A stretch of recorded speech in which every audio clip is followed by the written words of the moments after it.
ഒരു സ്മരണയോടുകൂടി ശാങ്കരഭാഷ്യം സാംഖ്യയോഗം.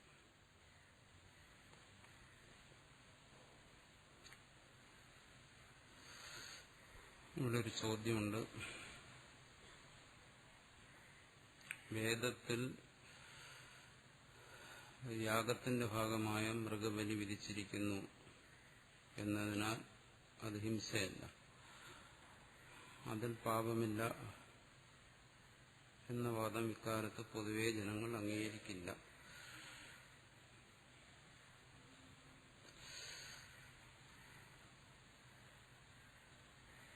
ആക്രമണകാരികളായ ശത്രുഭടന്മാരെ കൊല്ലുന്നതിന് തുല്യമാണ് നിർദോഷികളായ മിണ്ടാപ്രാണികളെ കൊല്ലുന്നതെന്ന വാദവും സ്വീകരിക്കാൻ പ്രയാസം.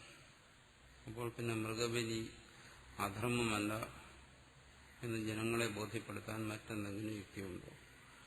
ഈ വേദത്തിലെ മൃഗബലി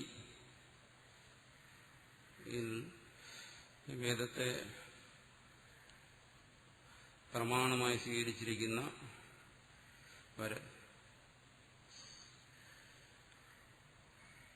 വൈദികന്മാര്, വൈദിക കർമ്മങ്ങൾ ചെയ്യുന്നവർ, അവരതിനെ ന്യായീകരിക്കുന്നതിന് വേണ്ടിയാണ് ഇത് പറയുന്നത്.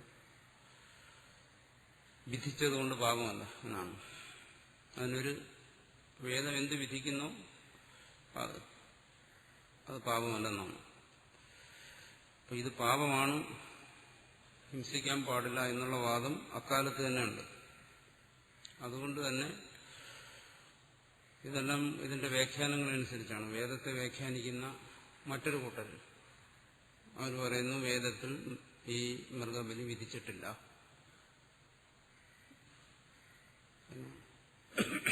അതായത് അവിടെ പശുവാലംബനം എന്നും മറ്റും പറയുന്നതിന് മന്ത്രപൂർവകമായി സ്പർശിക്കുക, ദർഭ കയ്യിലെടുത്ത് മന്ത്രം ചൊല്ലിക്കൊണ്ട് അതിനെ സ്പർശിക്കുക, അത്രയും അതിനെ കൊല്ലുക എന്നുള്ള അർത്ഥമില്ല. അങ്ങനെ വ്യാഖ്യാനിക്കുന്നുണ്ട്. വേദത്തിലെ മൃഗബലി ആകാമോ അത് പാടില്ലേ എന്നുള്ള കാര്യത്തിൽ അഭിപ്രായ വ്യത്യാസം വേദത്തിന്റെ വ്യാഖ്യാതാക്കളിൽ തന്നെയുണ്ട്.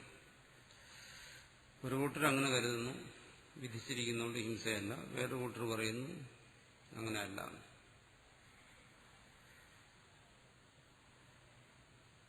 അപ്പോ ഇന്ന്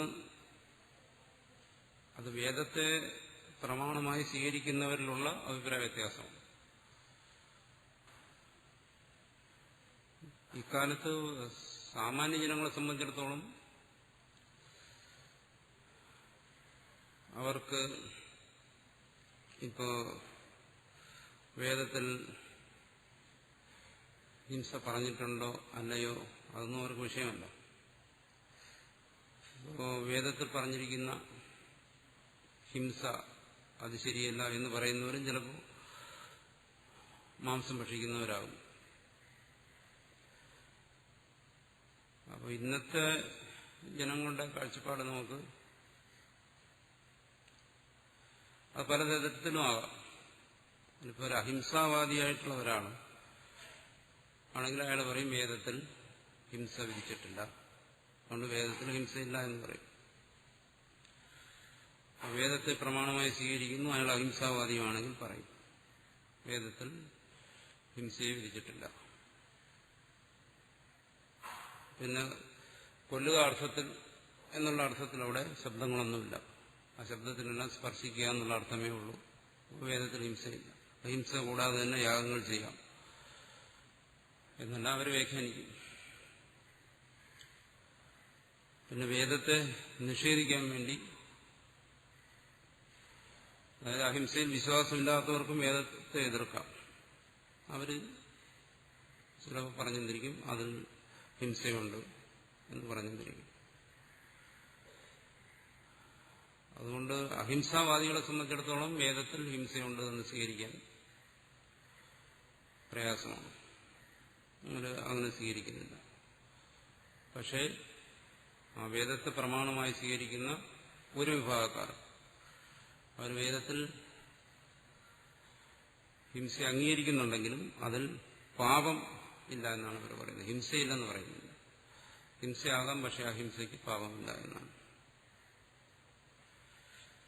ഇവിടെ ഇപ്പോ യുദ്ധത്തെ സംബന്ധിച്ച് യുദ്ധം ക്രൂരമായ ഹിംസാത്മകമായ കർമ്മമാണെങ്കിലും അത് സ്വധർമ്മമായതുകൊണ്ട് അതിൽ പാപമില്ല എന്നാണ്. കൊല്ലുന്നോ കൊല്ലുന്നില്ല എന്നുള്ളതല്ല ഇവിടുത്തെ പ്രധാന ചർച്ചാ വിഷയം. അതിൽ നിന്ന് പാപം ഉണ്ടാകുന്നു ഇല്ല എന്നുള്ളതാണ്. അതാണ് മുഖ്യമായിട്ടുള്ള ചർച്ചാ വിഷയം. ഇവിടെ ഒരു ക്ഷാത്രഗുണമുള്ള ഒരാളിന് സ്വധർമ്മമായ അയാളുടെ യുദ്ധം ധർമ്മമായി വരുമ്പോൾ അതനുഷ്ഠിച്ച് അതിൽ നിന്ന് പാപം ഉണ്ടാകുന്നില്ലെന്നാണ്. അതാണ് ഗീതയിൽ പറയുന്നത്. നായം ഹന്തി നഹന്യതി. കൊല്ലുന്നുണ്ടെങ്കിലും അയാൾ കൊല്ലുന്നില്ല എന്നുള്ളതാണ്. അതുകൊണ്ട് ഇന്ന് ആൾക്കാർ എങ്ങനെ ഇത്തരം കാര്യങ്ങളെ കാണുന്നു എന്നുള്ളത് അവരവരുടെ നിലപാടനുസരിച്ചായിരിക്കും. വേദത്തിന് അംഗീകരിക്കാത്തവരാണെങ്കിൽ അവര് സ്വയം ഹിംസകരാണെങ്കിലും വേദത്തിലെ ഹിംസയെ നിഷേധിക്കും. അതുകൊണ്ട് ഇന്ന് ആരാണ് ഇതിനെല്ലാം വിമർശിക്കുന്നത്, അവരുടെ നിലപാടെന്താണ് എന്ന് മനസ്സിലാക്കി നമുക്ക് അതിന് സമാധാനം പറയാൻ പറ്റത്തുള്ളൂ. അപ്പം മൃഗബലി അധർമ്മമല്ല, മൃഗബലി ധർമ്മമാണോ അധർമ്മമാണോ എന്നുള്ളതല്ല അവിടുത്തെ പ്രധാനമായ വിഷയം. അതിൽ നിന്ന് പാപം ഉണ്ടാകുന്നുമില്ലയോ എന്നുള്ളതാണ്. ദോഷമുണ്ടോ ഇല്ലേ എന്നുള്ളതാണ്. അത് വിധിച്ചതുകൊണ്ട് ദോഷമില്ല എന്നാണ് ഒരു കൂട്ടർ. മറ്റൊരു കൂട്ടർ പറയുന്നത് അത് വിധിച്ചിട്ടില്ല എന്നുള്ളതാണ്. നമുക്ക് നമ്മുടെ മനോഭാവം അനുസരിച്ച് ഏത് വേണോ സ്വീകരിക്കാം. അഹിംസയിലാണ് നമ്മളുടെ താല്പര്യമെന്ന് നമുക്കത് സ്വീകരിക്കാം. അത്രയേ ഉള്ളൂ. പിന്നെ മൃഗബലിയെക്കുറിച്ച് വ്യക്തിപരമായ അഭിപ്രായം എന്തെന്നാണ് ചോദിക്കുന്നത്. എനിക്ക് വലിയ വ്യക്തിത്വമുള്ള ആളല്ല, അതുകൊണ്ട് ഇത്തരം കാര്യങ്ങളിലൊന്നും പ്രത്യേകിച്ച് അഭിപ്രായങ്ങളൊന്നുമില്ല. എല്ലാ അഭിപ്രായങ്ങളും പറയുന്ന ഒരാൾ എന്നേ പറയാൻ പറ്റും. അടുത്ത വേറൊരു ചോദ്യമാണ്, ആത്മജ്ഞാനം നേടുന്നതുവരെ നിഷ്കാമകർമ്മമാവാം. ആത്മജ്ഞാനം നേടിയാൽ പിന്നെ കർമ്മം ചെയ്യുകയോ ചെയ്യാതിരിക്കുകയോ ആകാം. ചെയ്താലും അവിടെ കർമ്മമില്ല. അപ്പോൾ കർമ്മസന്യാസത്തിന്റെ ആവശ്യകത എവിടെയാണ്? അത് ഇവിടെ ഭാഷ്യകാരൻ തന്നെ പറയുന്നുണ്ട്. ഇനിയും അത് വിശദീകരിക്കും. കർമ്മയോഗം, കർമ്മസന്യാസം. ജനകന്റെയും മറ്റു ഉദാഹരണം പറയുമ്പോൾ ഭാഷ്യത്തിൽ തന്നെ അക്കാര്യം വിശദീകരിക്കും. കർമ്മയോഗം ചെയ്യുന്നവനിൽ നിന്ന് ആ കർമ്മം കൊണ്ട് ചിത്തശുദ്ധി ഉണ്ടായി മോക്ഷം നേടിയാൽ, മുക്തനായി കഴിഞ്ഞാൽ അയാൾ വീണ്ടും കർമ്മം കാണുന്നുണ്ടെങ്കിൽ ആ കർമ്മം അയാൾ സന്യസിച്ചില്ല എന്ന് കണക്കാക്കാം. വസിഷ്ഠന്റെയും മറ്റും ഉദാഹരണം പറയും. അവരെല്ലാം കർമ്മം ചെയ്തുകൊണ്ടേയിരുന്നു, പുരോഹിത കർമ്മവും മറ്റും അനുഷ്ഠിച്ചിരുന്നു. ജനകന്റെ ഉദാഹരണം അപ്പൊ അവിടെ വരുന്നില്ല. പക്ഷെ പൊതുവായിട്ട് ഇവിടെ നിർദ്ദേശിക്കുന്നത് കർമ്മത്യാഗത്തെയാണ്. അങ്ങനെ അപൂർവ ഉദാഹരണങ്ങളുണ്ടെങ്കിലും അതിനെ അംഗീകരിക്കുന്നുണ്ട്. പൊതുവായി കർമ്മത്യാഗത്തെ, സാധാരണ ജീവന്മാർക്ക് കർമ്മത്യാഗത്തെ പറയുന്നു. അവിടെയാണ് കർമ്മസന്യാസത്തിന്റെ ആവശ്യം വരുന്നത്. കർമ്മയോഗത്തിലൂടെ ചിത്തശുദ്ധി നേടിക്കഴിഞ്ഞാൽ പിന്നെ കർമ്മത്തിന് പ്രയോജനമില്ല. അതുകൊണ്ട് കർമ്മത്തെ ത്യജിക്കുന്നു. അത് സാധാരണ ജീവന്മാർക്ക്. മറ്റത് അസാധാരണമായി പറയുന്നു. ചില ഉദാഹരണങ്ങൾ എടുത്ത് കാണിക്കുന്നു. മറ്റത് അനുവാദം, ഇത് വിധി. അത് രണ്ടും തമ്മിലുള്ള വ്യത്യാസം. അനുവാദം എന്ന് പറയുമ്പോൾ നിലനിൽക്കുന്ന കാര്യങ്ങളെ അതുപടി വിശദീകരിക്കുന്നു. ഇങ്ങനെ ചില മഹാത്മാക്കൾ അവർ കർമ്മം ചെയ്തുകൊണ്ടേയിരിക്കുന്നു. അതിനെ വെളിപ്പെടുത്തുകയാണ്. അവരുടെ ആത്മനിഷ്ഠയിലും കർമ്മം നിലനിൽക്കുന്നു എന്നുള്ള കാര്യം വെളിപ്പെടുത്തുന്നു. മറ്റൊരിടത്ത് അങ്ങനെയല്ല, ഇങ്ങനെ ചെയ്യണമെന്ന് ആവശ്യപ്പെടുകയാണ്. ഒരു മുമുക്ഷുവാണ്, അയാൾ ചിത്തശുദ്ധിക്ക് വേണ്ടി കർമ്മം ചെയ്യുന്നു, അയാൾ കർമ്മത്തെ ഉപേക്ഷിക്കും. അല്ലെങ്കിൽ അയാൾ നിന്ന് കർമ്മം ഒഴിഞ്ഞു പോകേണ്ട പക്വത വരുമ്പോൾ അയാൾ കർമ്മത്തെ വിടുന്നു, എന്നിട്ട് ജ്ഞാനനിഷ്ഠയിൽ ഇരിക്കുന്നു. അങ്ങനെ ചെയ്യണമെന്ന് ആവശ്യപ്പെടുകയാണ്. അങ്ങനെയുള്ള ആ വിധി അത് പൊതുവെ സാധാരണക്കാർക്ക് വേണ്ടിയിട്ടുള്ളതാണ്.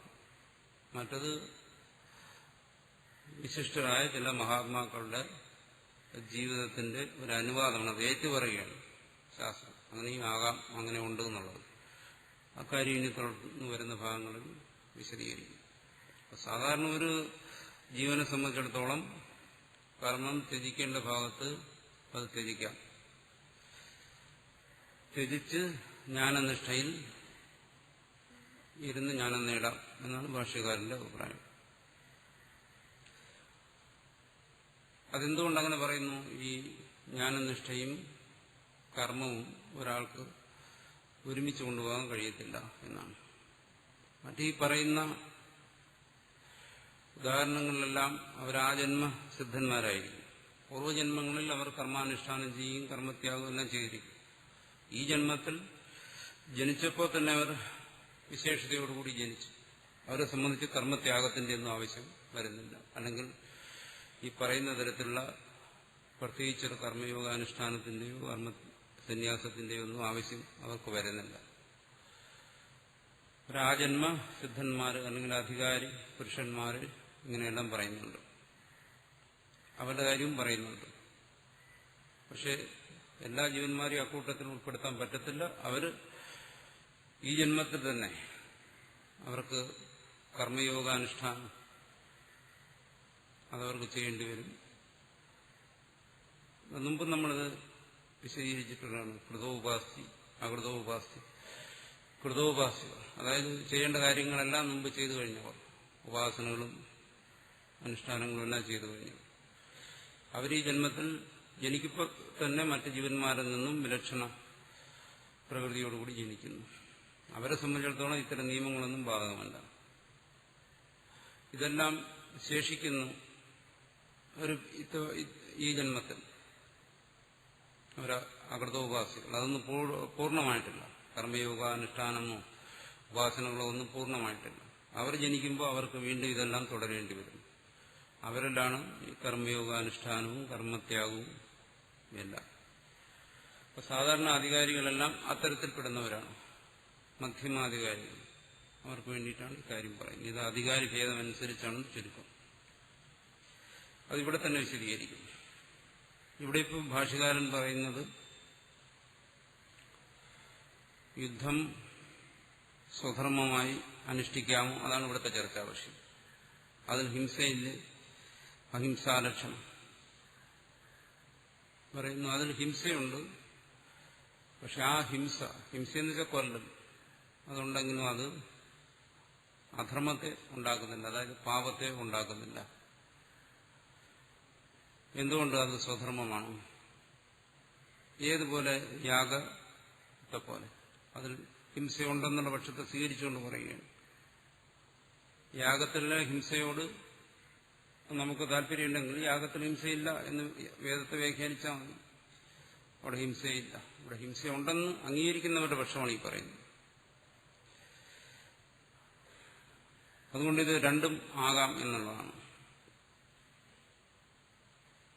അതുകൊണ്ട് ഈ യുദ്ധം പാപത്തെ ഉണ്ടാക്കുന്നില്ല, അതുകൊണ്ടത് ആകാം എന്നുള്ള പക്ഷത്തെ സ്വീകരിച്ചുകൊണ്ട് ജ്ഞാനവും കർമ്മവും ഒരേ സമയം ഒരാൾക്ക് അനുഷ്ഠിക്കാൻ പറ്റുമോ എന്നുള്ള വിഷയത്തെ ഇവിടെ ചർച്ച ചെയ്യുകയാണ്. അപ്പൊ ഇവിടെ അടുത്ത് നിഷേധിക്കാൻ പോകുന്നത് ആ ജ്ഞാനകർമ്മങ്ങളുടെ സമുച്ചയം. അതായത് ഒരേ കാലം ഒരു വ്യക്തിക്ക് ഇതനുഷ്ഠിക്കാൻ കഴിയുമോ എന്നുള്ളതാണ്. അത് സാധ്യമല്ലെന്നാണ് അടുത്ത് പറയുന്നത്. എന്തുകൊണ്ട് പറയുന്നു? ജ്ഞാനവും കർമ്മവും ഒരേ സമയം ഒരാൾക്ക് കഴിയില്ല എന്ന് പറയുന്നത് അതും ഈ വൈദികമായ ഒരു പശ്ചാത്തലത്തിലാണ് മുഖ്യമായിട്ടും പറയുന്നത്. അതായത് വൈദിക കർമ്മങ്ങളെ സംബന്ധിച്ചിടത്തോളം ആ വൈദിക കർമ്മങ്ങളുടെ ആ കർമ്മങ്ങളുടെ സ്വഭാവം ആ കർമ്മങ്ങളുടെ ഫലം, ആ കർമ്മങ്ങളുടെ അനുഷ്ഠാനം തുടങ്ങിയ കാര്യങ്ങളെല്ലാം ചർച്ച ചെയ്യുന്ന പൂർവ്വമീമാംസയിലാണ്, ജൈമിനിയുടെ പൂർവ്വമീമാംസയിൽ. അങ്ങനെ കർമ്മങ്ങൾ അനുഷ്ഠിക്കുന്ന ഒരു വൈദികനെ സംബന്ധിച്ചിടത്തോളം ആത്മാവിനെ അംഗീകരിക്കുന്നുണ്ട്, ഈ ശരീരത്തിൽ നിന്നും വേറിട്ടൊരാത്മാവിനെ അംഗീകരിക്കുന്നുണ്ട്. പക്ഷെ ഇവിടെ അദ്വൈതി പറയുന്നതിൽ നിന്നുള്ള വ്യത്യാസം എന്താണ്? ആത്മാവ് പ്രവൃത്തി ചെയ്യുന്നവനാണ്, പ്രവൃത്തിയുടെ ഫലത്തെ അനുഭവിക്കുന്നവനാണ്. അതാണ് വൈദികന്മാർ ആത്മാവിനെ സംബന്ധിച്ച് സ്വീകരിച്ചിരിക്കുന്ന തത്വം. അവരതെന്തുകൊണ്ട് സ്വീകരിച്ചിരിക്കുന്നു? ഒരു വൈദികൻ ഈ യാഗാദി കർമ്മങ്ങൾ ചെയ്യുന്നത് ഫലത്തിന് വേണ്ടിയിട്ടാണ്. സ്വർഗത്തെ ഉദ്ദേശിച്ച് കർമ്മം ചെയ്യുന്നു. അയാൾ ഇവിടെ യാഗം ചെയ്യുന്നു, അതുകഴിഞ്ഞ് അയാൾ മരിച്ചു പോകുന്നു. മരണശേഷം സ്വർഗം കിട്ടുന്നു. അപ്പോൾ കർമ്മം ചെയ്യുന്നവന് തന്നെ ഫലം കിട്ടണം. അതിനുവേണ്ടി അവരെന്ത് തത്വം സ്വീകരിച്ചിരിക്കുന്നു? ആ കർമ്മം ചെയ്യുന്ന ആത്മാവ്, പ്രവൃത്തി ചെയ്യുന്ന ആത്മാവ് അവശേഷിക്കുന്നു. ആ ആത്മാവ് മരണശേഷം സ്വർഗത്തെ പ്രാപിക്കുന്നു. അതുകൊണ്ട് അതിനെയാണ് പറയുന്നത് കർത്തൃത്വം ഭോക്തൃത്വം എന്ന് പറയുന്നതാണ്. ഈ മീമാംസകർ പ്രവൃത്തി ചെയ്യുന്നവനിൽ കർത്തൃത്വവും ആ പ്രവൃത്തി ചെയ്യുന്ന അതേ ആത്മാവിൽ തന്നെ ഭോക്തൃത്വവും അംഗീകരിച്ചിരിക്കുന്നു. അങ്ങനെ ഒരു തത്വം അവർ മുമ്പ് അംഗീകരിച്ചിരിക്കുന്നതുകൊണ്ടാണ് ഇവിടെ അദ്വൈതി ആത്മാവിനെ കുറിച്ച് പറയുമ്പോഴെല്ലാം അത് കർത്താവല്ല ഭോക്താവല്ല എന്നിങ്ങനെ പറഞ്ഞുകൊണ്ടിരിക്കുന്നു. ആവർത്തിച്ച് ആത്മാവ് കർത്താവല്ല ഭോക്താവല്ല എന്നിങ്ങനെ പറയും. ഏത് ഒന്നിനെ നിഷേധിക്കുന്നോ അവിടെ നമ്മൾ മനസ്സിലാക്കണം, അതിനെ ഒരു തത്വമായി അംഗീകരിച്ചിരിക്കുന്ന ഏതോ ഒരു കൂട്ടരുണ്ടായിരിക്കും. അവരുടെ ആശയത്തെ നിഷേധിക്കാൻ വേണ്ടിയിട്ടാണ്. സാധാരണഗതിയിൽ ആത്മാവ് കർത്താവാണോ ഭോക്താവാണോ ഇത്തരം കാര്യങ്ങളൊന്നും ചർച്ച ചെയ്യേണ്ട ആവശ്യം വരുന്നില്ല അദ്വൈതിയെ സംബന്ധിച്ചിടത്തോളം. അദ്വൈതിയെ സംബന്ധിച്ചിടത്തോളം ആത്മാവ് സച്ചിദാനന്ദ സ്വരൂപമാണ്. അങ്ങനെയാണെങ്കിലും ഇടയ്ക്ക് ഏത് ഭാഗത്ത് നമ്മൾ അദ്വൈതത്തെക്കുറിച്ച് പറയുന്ന ഏത് ഭാഗത്ത് നോക്കിയാലും അവിടെയെല്ലാം ഈ കാര്യം ആവർത്തിച്ച് പറയുന്നതാണ്. ആത്മാവ് കർത്താവല്ല ഭോക്താവല്ല എന്ന് പറഞ്ഞാൽ ആരോ ഒരു കൂട്ടർ ഇത് കർത്താവാണ് ഭോക്താവാണെന്ന് ആവർത്തിച്ച് പറയുന്നുണ്ട്. അത് ഈ പൂർവ്വമീമാംസകരാണ്. അല്ലെങ്കിൽ അങ്ങനെ ഒന്നും പറയേണ്ട കാര്യമില്ല. എന്തിനിത് പറയണം? ഒരു അദ്വൈത പഠിതാവിന് സ്വാഭാവികമായിട്ട് സംശയം ഉണ്ടാവും. ഇക്കാര്യത്തെ എന്തിനാ ഇങ്ങനെ ആവർത്തിച്ച് പറയുന്നത്? ആത്മാവ് കർത്താവല്ല ഭോക്താവല്ല, എന്താണ് ഈ കർത്തൃത്വം ഭോക്തൃത്വം? ഇങ്ങനെ ഒന്നിനെ നിഷേധിക്കേണ്ട ആവശ്യം എന്തുകൊണ്ട് വന്നു? അത് മീമാംസർ ഇക്കാര്യത്തിൽ വളരെ ദൃഢമായി അങ്ങനെ ഒരു നിലപാടെടുത്തിരിക്കുന്നതുകൊണ്ടാണ്. അപ്പോൾ അതിനെ നിഷേധിക്കേണ്ടി വരുന്നു. അവരങ്ങനെ പറയുന്നത് അങ്ങനെ സ്വീകരിച്ചില്ല എന്നുണ്ടെങ്കിൽ ആത്മാവിൽ കർത്തൃത്വവും ഭോക്തൃത്വവും സ്വീകരിച്ചില്ല എന്നുണ്ടെങ്കിൽ മറ്റു പല ദോഷങ്ങളും വരും. ഒരാൾ കർമ്മം ചെയ്യുന്നു, വേറൊരാൾക്ക് അതിന്റെ ഫലം അനുഭവിക്കേണ്ടി വരുന്നു, ഇങ്ങനെയൊക്കെയുള്ള ദോഷങ്ങൾ വരും. അതവർ സ്വീകരിക്കുന്നതിന് അവരുടേതായ ന്യായങ്ങളുണ്ട്. അതൊന്നും വരാൻ പാടില്ല. ആരാണോ പ്രവർത്തിക്കുന്നത് അയാൾക്ക് തന്നെ ഫലം കിട്ടണം. കർത്തൃത്വം ഭോക്തൃത്വം ഇത് രണ്ട് അധികരണങ്ങളിൽ വരാൻ പാടില്ല. വന്നു കഴിഞ്ഞാൽ വൈയധികരണ്യം എന്ന് പറയുന്ന ദോഷം വരും. ഇങ്ങനെയൊക്കെ അവർ അതിനെക്കുറിച്ച് വളരെ വിശദമായി ചർച്ച ചെയ്യുന്നുണ്ട്. ആ മീമാംസാ ശാസ്ത്രത്തിന്റെ ബോധമുള്ള ഒരുവന് മാത്രമേ ഈ നിഷേധത്തെ ഗ്രഹിക്കാൻ പറ്റൂ. എന്തിനിതിങ്ങനെ പറയുന്നു? ഇത് കർത്താവല്ല ഭോക്താവല്ല, ആത്മാവിന്റെ സ്വരൂപത്തെ അങ്ങ് പറഞ്ഞാൽ മതിയല്ലോ. അപ്പൊ ആ മീമാംസാ ശാസ്ത്രത്തിന്റെ സംസ്കാരമുള്ള ഒരുവനെ സംബന്ധിച്ചിടത്തോളം ഒരു ശിഷ്യനായിക്കൊള്ളട്ടെ, അയാളുടെ ആ സംസ്കാരത്തെ നിഷേധിക്കണം. അങ്ങനെയല്ല. അങ്ങനെ ഇല്ല എന്നുണ്ടെങ്കിൽ അത് പറയേണ്ട കാര്യമില്ല. ഒരാൾക്ക് അത്തരം ഒരു മീമാംസാ ശാസ്ത്രത്തിന്റെ ബോധമില്ലെങ്കിൽ അയാളോട് ഇത് ആത്മാവ് കർത്താവല്ല ഭോക്താവല്ല എന്നൊന്നും പറയേണ്ട കാര്യമില്ല. അങ്ങനെ നേരിട്ടങ്ങ് വെളിപ്പെടുത്തിയാൽ മതി. അത് സച്ചിദാനന്ദ സ്വരൂപമാണ് എന്ന് ബോധ്യപ്പെടുത്തിയാൽ മതി. പക്ഷെ വേറൊരാളുടെ മനസ്സിൽ ഇരിപ്പുണ്ട്. അയാളിതിനെ അഭ്യസിച്ചുറപ്പിച്ചിരിക്കുകയാണ്. ഞാൻ കർമ്മം ചെയ്യുന്നു, ആ കർമ്മത്തിന്റെ ഫലത്തെ ഞാൻ അനുഭവിക്കും. അത് ചിലപ്പോൾ മരണശേഷമായിരിക്കും, ചിലപ്പോൾ ജീവിച്ചിരിക്കുമ്പോൾ ഇങ്ങനെ ഉറപ്പിച്ചിരിക്കുന്നു. അപ്പോൾ ഈ വൈദിക മീമാംസയിൽ ഇങ്ങനെ സിദ്ധാന്തിച്ചിട്ടുള്ളതുകൊണ്ട് വൈദികൻ കർമ്മം ചെയ്യുമ്പോൾ അയാൾക്ക് ആദ്യം ഒരു സങ്കല്പം സ്വീകരിക്കേണ്ടി വരുന്നു. എന്താണ്? ഞാൻ ഈ കർമ്മം ചെയ്യുന്നവനാണ്, ഞാനിതാ കർമ്മം ആരംഭിച്ചിരിക്കുന്നു എന്ന് അയാൾക്ക് സങ്കല്പിക്കേണ്ടി വരുന്നു. എന്ന് പറഞ്ഞാൽ ഒരു കർമ്മം ചെയ്യുമ്പോൾ അതിനൊരു യജമാൻ, കർമ്മം ചെയ്യുന്ന യജമാൻ, ചെയ്യിപ്പിക്കുന്നവര് പുരോഹിതന്മാർ, ഋത്തിക്കുകൾ, പലതരത്തിലുള്ള ഋത്തിക്കുകൾ. അപ്പൊ ആദ്യം കർമ്മം ചെയ്യുന്ന യജമാനാണ് ഇതിന് കാശെല്ലാം മുടക്കുന്നയാൾ. ഋത്തിക്കുകൾ ദക്ഷിണ വാങ്ങുന്നവർ, അവരെ യജമാനെ കൊണ്ടൊരു സങ്കല്പം എടുപ്പിക്കും. ആ കർമ്മം ചെയ്യുന്നവനെ കൊണ്ട് ഞാനിതാ ഈ കർമ്മം ആരംഭിച്ചിരിക്കുന്നു, യജ്ഞദീക്ഷ എന്ന് പറയും. അതിനോട് ബന്ധപ്പെട്ടാണ് ആ സങ്കല്പം എടുക്കേണ്ടി വരുന്നത്. അയാൾ സങ്കല്പിച്ചിട്ട് ആ സങ്കല്പത്തിൽ എന്താണ്? ഞാൻ ഈ പ്രവൃത്തി ആരംഭിക്കുന്നു, പ്രവൃത്തി ചെയ്യുന്നവനാണെന്ന് അയാൾ സങ്കല്പിക്കുന്നു. അങ്ങനെ സങ്കല്പിക്കണമെങ്കിൽ അയാളുടെ ഉള്ളിൽ കാമന, ആഗ്രഹം ഉണ്ടായിരിക്കുന്നു. എന്താണ്? ഈ കർമ്മത്തിന്റെ ഫലം ഇന്നതാണ്, അതെനിക്ക് കിട്ടണം എന്നുള്ള ആഗ്രഹം, കാമന ഉണ്ടായിരിക്കും. അപ്പോൾ അയാൾ എന്ത് ചെയ്യുന്നു? അവിടെ ആ കർമ്മത്തിന്റെ ഭോക്തൃത്വം അതും അയാൾ സ്വയം സങ്കല്പിക്കുന്നു. അപ്പോ ഈ ശരീരത്തിൽ നിന്നും ഭിന്നമായ ഒരു ആത്മാവ് ഉണ്ടെന്ന് മീമാംസകൻ അറിയുന്നതോടൊപ്പം അയാൾ ആ കർമ്മത്തിന്റെ ഭാഗമായി താൻ കർത്താവാണെന്നും ഭോക്താവാണെന്നും സങ്കല്പിക്കുന്നു, അങ്ങനെ തീരുമാനിക്കുന്നു. എന്നാലേ അയാൾക്ക് ആ കർമ്മം ചെയ്തിട്ട് ആവശ്യമുള്ളൂ. അതുകൊണ്ടാണ് ജ്ഞാനിക്ക് അത്തരം കർമ്മം ചെയ്യേണ്ട ആവശ്യമില്ലെന്ന് പറയുന്നത്. ജ്ഞാനിയെ സംബന്ധിച്ചിടത്തോളം എന്താണ്? അദ്വൈതിയെ സംബന്ധിച്ചിടത്തോളം ആത്മാവ് അകർത്താവാണ്, അഭോക്താവാണ്. ആത്മാവ് കർമ്മം ചെയ്യുന്നില്ല, ഫലത്തെ അനുഭവിക്കുന്നില്ല. പക്ഷെ മീമാംസകൻ അങ്ങനെയല്ല ധരിച്ചിരിക്കുന്നു. അയാൾ ധരിച്ചിരിക്കുന്നത് ഈ ശരീരത്തിൽ നിന്ന് വേറിട്ടൊരു ആത്മാവുണ്ട്, ആത്മാവ് ആയ താൻ കർമ്മം ചെയ്യുന്നു, താൻ ഇതിന്റെ ഫലത്തെ അനുഭവിക്കുന്നു എന്നാണ്. ഒരു കർമ്മം ചെയ്യണമെന്നുണ്ടെങ്കിൽ ഇത്രയും കൂടിയേ തീരും. കർമ്മത്തിന് ബാഹ്യമായ ഉപകരണങ്ങൾ എന്ന് പറയുമ്പോൾ യാഗം ചെയ്യുന്നതിനുള്ള യാഗവേദി, നെയ്യ്, മറ്റൊരുപാട് സാധനങ്ങൾ ആവശ്യമുണ്ട്, ഉപകരണങ്ങൾ ആവശ്യമുണ്ട്. അത് ആവശ്യമുള്ളതുപോലെ തന്നെ ആത്മാവിനെ കുറിച്ച് അയാൾക്ക് ഇങ്ങനെ ഒരു ബോധം ആവശ്യമാണ്. ഞാൻ പ്രവർത്തിക്കുന്നവനാണ്, ഞാൻ അതിന്റെ ഫലം അനുഭവിക്കുന്നു. അങ്ങനെ ഒരു ബോധമുള്ളവന് മാത്രമേ ഈ വൈദികമായ അല്ലെങ്കിൽ സ്മാർത്ഥമായ കർമ്മങ്ങൾ ചെയ്യാൻ കഴിയത്തുള്ളൂ. അങ്ങനെ ഒരു ബോധത്തോടുകൂടി കർമ്മം ചെയ്യുന്നവന് എങ്ങനെ ആത്മാവ് അകർത്താവാണ്, ആത്മാവ് കർമ്മം ചെയ്യാത്തവനാണ്, ആത്മാവ് ഫലത്തെ അനുഭവിക്കാത്തവനാണ്, എങ്ങനെ അത് ചിന്തിക്കാൻ കഴിയത്തില്ല. അതാണ് ജ്ഞാന കർമ്മ സമുച്ചയം സാധ്യമല്ല എന്ന് ശങ്കരാചാര്യർ പറയുന്നു.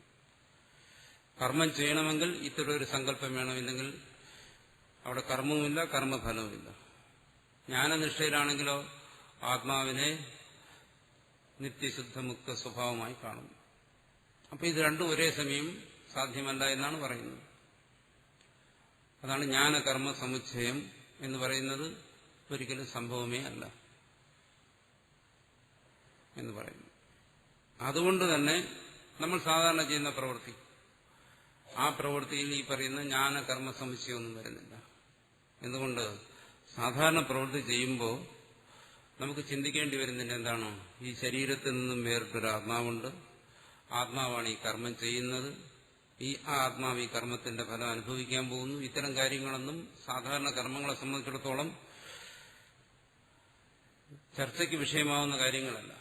അല്ലെങ്കിൽ സാധാരണ പ്രവൃത്തി ചെയ്യുമ്പോൾ നമുക്ക് പ്രത്യേകിച്ച് ചിന്തിക്കേണ്ടി വരുന്നില്ല എന്താണ്? ഞാൻ ഇന്ന കർമ്മം ആരംഭിക്കാൻ പോവുകയാണ്, ഞാൻ ഈ ശരീരത്തിൽ നിന്നും വേറിട്ടവനാണ്, ഞാൻ ആത്മാവാണ്, ആത്മാവായിരിക്കുന്ന ഞാൻ കർമ്മം ചെയ്യാൻ ആരംഭിച്ചിരിക്കുന്നു. അങ്ങനെ ഒരു പ്രതിജ്ഞയൊന്നും നമുക്ക് ആവശ്യമില്ല. അങ്ങനെ ഒരു ദൃഢമായ സങ്കല്പത്തോടുകൂടി കർമ്മത്തെക്കുറിച്ചോ കർമ്മഫലത്തെക്കുറിച്ചോ ആത്മാവിനെക്കുറിച്ചോ ഒന്നും സങ്കല്പിച്ചിട്ടല്ല നമ്മൾ നമ്മുടെ സാധാരണ പ്രവൃത്തികൾ ചെയ്യുന്നു. അതുകൊണ്ട് തന്നെ എന്താണ്? നമ്മുടെ സാധാരണ പ്രവൃത്തികളെ സംബന്ധിച്ച് ഈ പറയുന്ന ജ്ഞാനകർമ്മ സമുച്ചയം എന്ന് പറയുന്നതിന്റെ ഒരു പ്രസക്തിയേ ഇല്ല. നമ്മൾ പ്രവൃത്തി ചെയ്യുന്നു, തത്വവിചാരം ചെയ്യുന്നു. അപ്പോൾ അവിടെ ഈ പറയുന്ന ജ്ഞാനകർമ്മ സമുച്ചയമാണോ, ഇതിനെയാണോ ഭാഷ്യകാരൻ നിഷേധിക്കുന്നത് എന്നൊക്കെയുള്ള സംശയങ്ങൾ പലരും ഉന്നയിക്കാറുണ്ട്.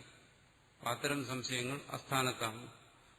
അസാധാരണമായ വൈദിക കർമ്മങ്ങളിലാണ് ഈ പറയുന്ന ജ്ഞാനകർമ്മ സമുച്ചയത്തിന്റെ പ്രസക്തി വരുന്നത്.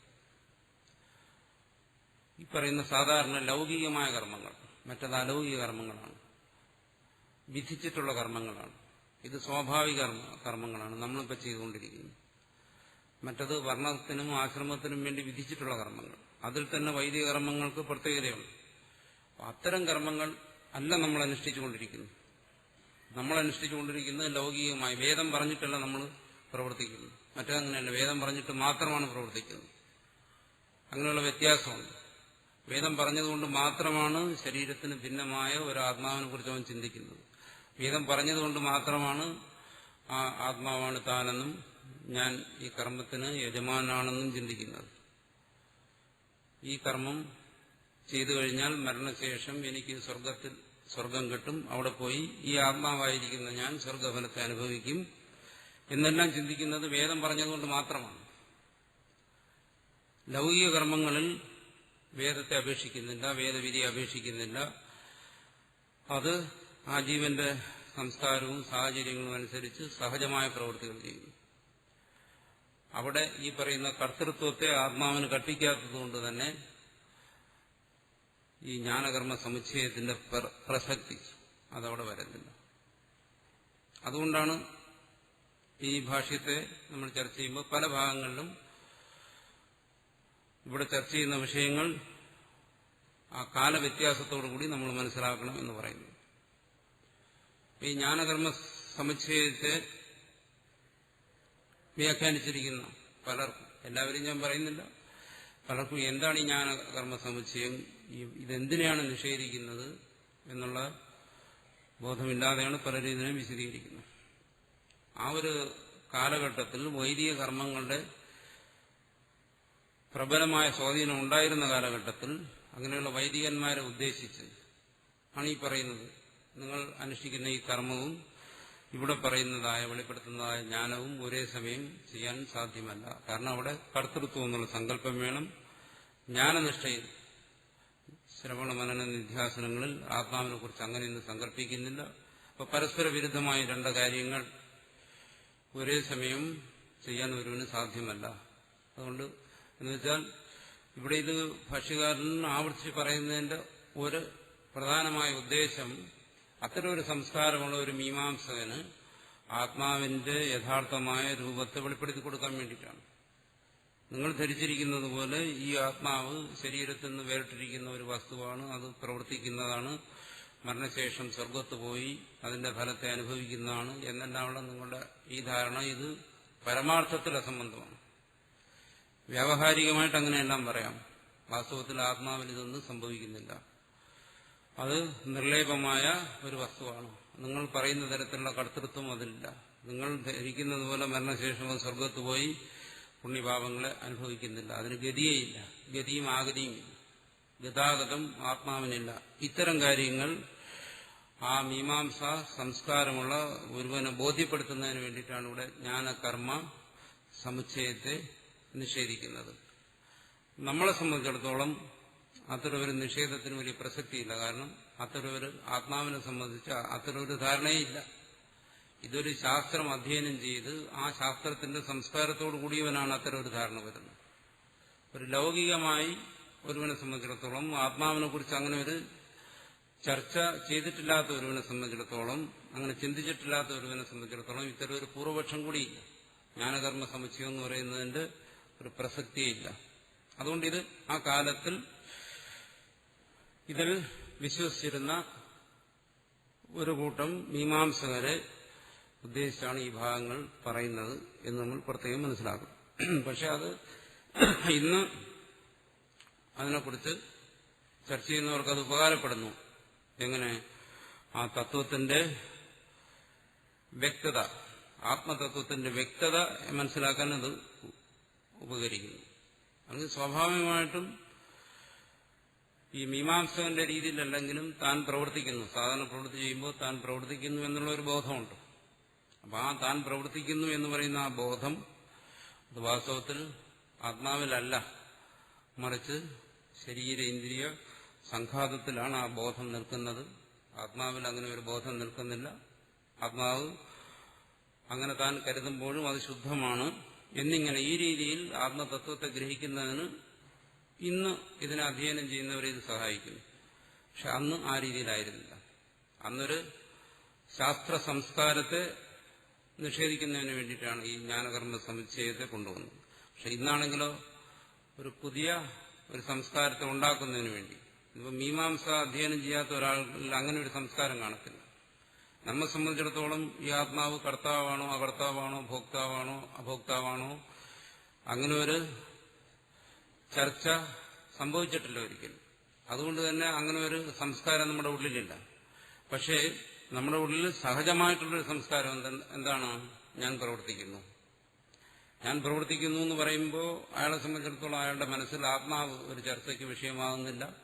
മറിച്ച് സ്വാഭാവികമായിട്ടും താൻ എന്ന് പറയുമ്പോൾ അയാൾ ധരിക്കുന്നത് എന്താണ്? ഒന്നും ധരിക്കുന്നില്ല. ധരിച്ചു കഴിഞ്ഞാൽ അങ്ങേയറ്റം നമ്മുടെ മനസ്സ്, ശരീരം, ഇന്ദ്രിയം ഇതെല്ലാം കൂടി ചേർന്ന് ഈ സംഘാതം അതിനെ താനെന്ന് ധരിക്കും. ആ താൻ പ്രവർത്തിക്കുന്നു എന്ന് ധരിക്കും. അവിടെ ജ്ഞാന കർമ്മ സമുച്ചയത്തെ നിഷേധിക്കുന്നതിലൂടെ നമ്മൾ മനസ്സിലാക്കുന്നത് എന്താണ്?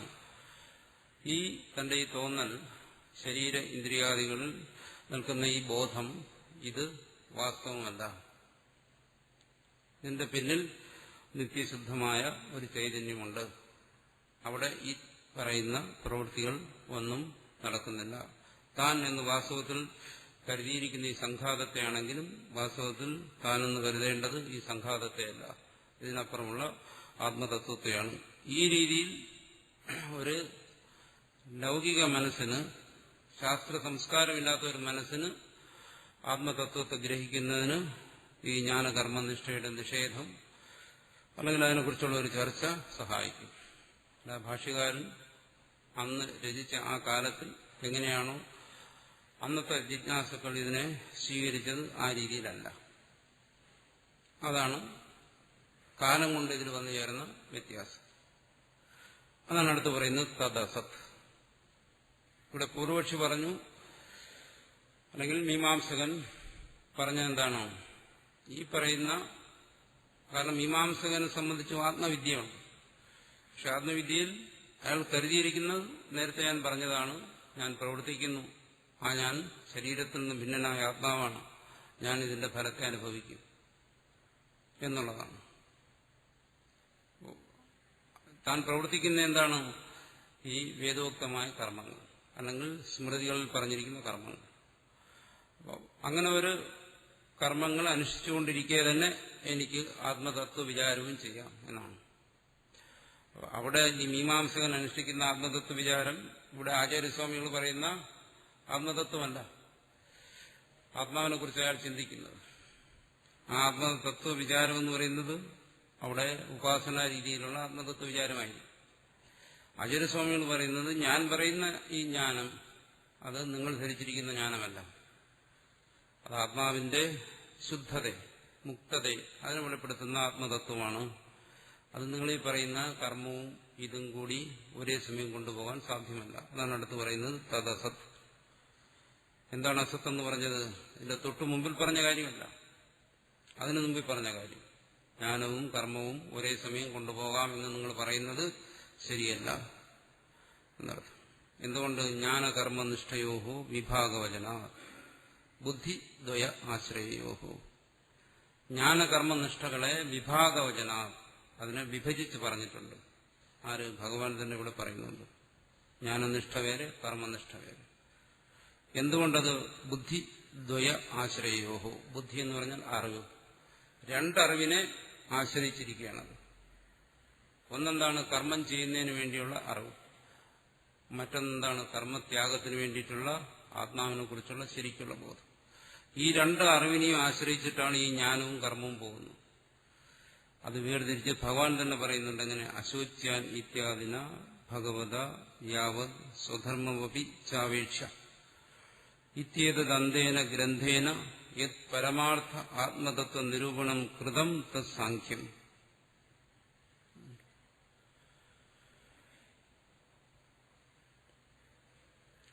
അശോച്യാൻ അന്വശോചസ്ത്വം എന്ന് തുടങ്ങി ഇത്യാദിന ഭഗവത ഭഗവാൻ യവ സ്വധർമ്മമപി ചാപേക്ഷ.